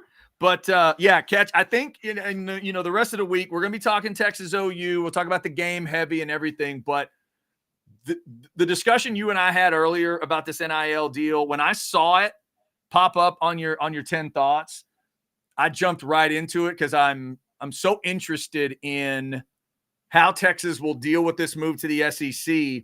But also, I've been going over it in my mind of at what point does a Texas fan allow themselves, himself, herself, to get excited? And I feel like some of them are waiting for this Saturday. You know what I mean? Like they're waiting for the win. Okay, if you won and you're 6-0 and you're going into the bye week, would you think along those lines after that? And it's also a thing, Ketch. You tell me. If I'm Chris Del Conte and UT, I need the check writers to get me, because like we talked about the bubble issue. Texas is 2 steps behind A&M and others on the bubble, right? Yes. They're 2 phases behind. A&M just closed down the facility that was the upgrade of Texas's bubble. That's the truth. So that's happened. Clemson's way ahead. Bama's way ahead. There's all kinds of programs way ahead of Texas as far as that, but they're trying to catch up. So can they also be a part of this discussion? Here's where the NCAA stuff freaks me out, and I don't get it. Can Chris Del Conte in Texas go to all the big money donors and the fans and everybody and get it all organized together and say, look, we need this much for, this new facility or whatever, but we also need X, Y, Z. We need that money for NIL. Like, is it properly structured to where if I'm that guy in Austin that's bringing in, let's say I'm making $800,000, I'm making $1 million a year, whatever I'm doing in Austin, right? I'm living out there off of Mount Bunnell in one of those crazy cool houses. Every time I see them, I go, good Lord, look at that. Does that man or woman, Ketch, know clearly how to get their money to the NIL monster? Do they really know how to do education is a slow and prodding process. And Texas is constantly trying to be on the front foot. Look, I saw today. I wrote the article yesterday, and Chris Del Conte today, and they had like 100 signups yesterday. So like anytime this stuff gets brought up and talked about, there's like a flood of people who are like, I had no idea, and now I'm involved. Right. Even today, Chris Del Conte retweeted an August 4th set of comments that Steve Sarkisian made, basically saying we need help. We need more. We need your involvement. So even on a day like today, Chris Del Conte is informing people. There will be people who will see that video that he retweeted from 2 months ago that will go, I had no idea. They're still in the 90% of the people they would want to get this out in front of aren't educated on exactly how it helps, how they can help, what's different about it, how does it work? Yeah. You know, what's allowed. Yeah. What are the rules, right? What's allowed and what's not. Let me ask you this. The famous video of Nick Saban griping about A&M that a lot of people just thought, well, he's doing that for his donors, right? He's doing that for his money people to let them know where he thinks they stand. If I'm a Texas fan waking up today, I would think Steve Sarkisian is way away from making that type of argument. How close would you tell a Texas fan he is to being Nick Saban and being that type of concerned? Just like one of the most giving donors were to say, shit, man, a recession's coming. I need to squirrel money away instead of, shouldering almost all of the load for Texas football.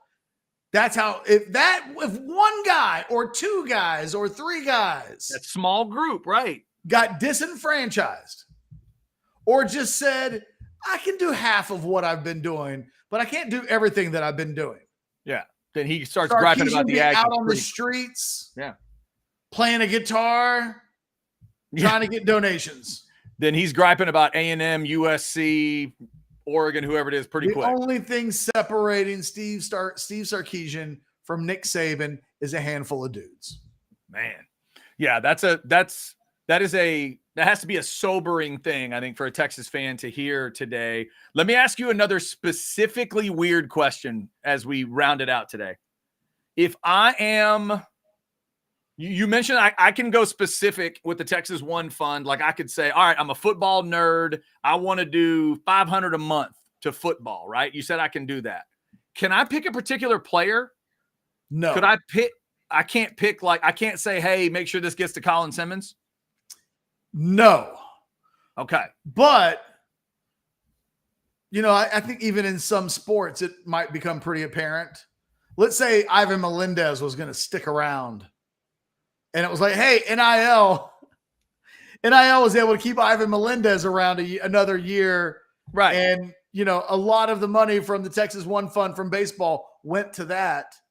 I think. But I guess that's what I'm saying. You talked, let's do a redo. You mentioned, okay, a guy that might be coming back next year. Let's say it's Sweat, right? Well, he was this year. Sorry, it was this year. So give me a guy for next year. Who's a guy next year they're going to need to make an argument? Byron Murphy. Okay. So 90 is trying to figure it all out. If I'm one of the regular folk, could I say not only am I going to cut you guys a $10,000 check, but I want Byron Murphy to get that check? No, I don't think that's legal. That's not how it works? That's not how it works. Okay. But if you own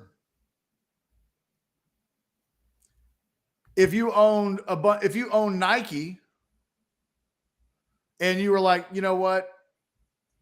if I'm Phil Knight at Oregon and I want to take care of Oregon's T'Vondre Sweat, he can communicate to the people, the powers that be, let's cut a deal. I got T'Vondre Sweat. Right. Okay. And then, the rest of that money that is being fundraised on the ground level is going to offensive linemen. It's going, to various areas. You can watch the Texas NIL Texas One Fund collective videos. Kids are out at charities. They're doing events and things like that. Like you see that.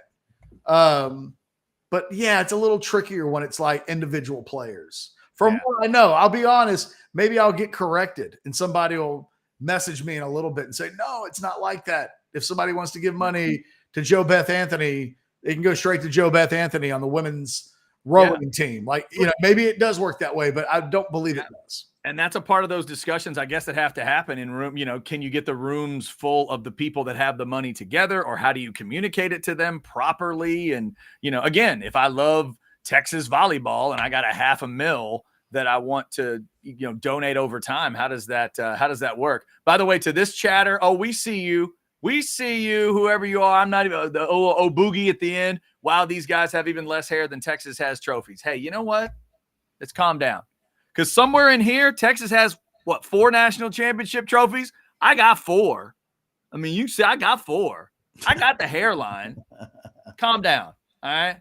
All right, Chad. I'm thirsty. Let's wrap this thing up. I haven't had a drink in 3 hours. All right. Sounds like you need to go have a drink. Sounds like everybody else needs to get ready for, you get a drink too, and then get ready for Football with Friends. We give you 30 minutes to breathe and relax, and then Football with Friends hits you at 3:30 with Alex Dunlap. We'll be back tomorrow for a Wednesday show as we get ready for Texas and Oklahoma. Thanks to Blake, the super producer, for getting it all done today. Thanks to all of you for your super chats and chats. I think we got them all cleaned off today. If we didn't, we apologize, but thank you so much for those super chats and chats on the Specs chat line. Until 12 noon tomorrow.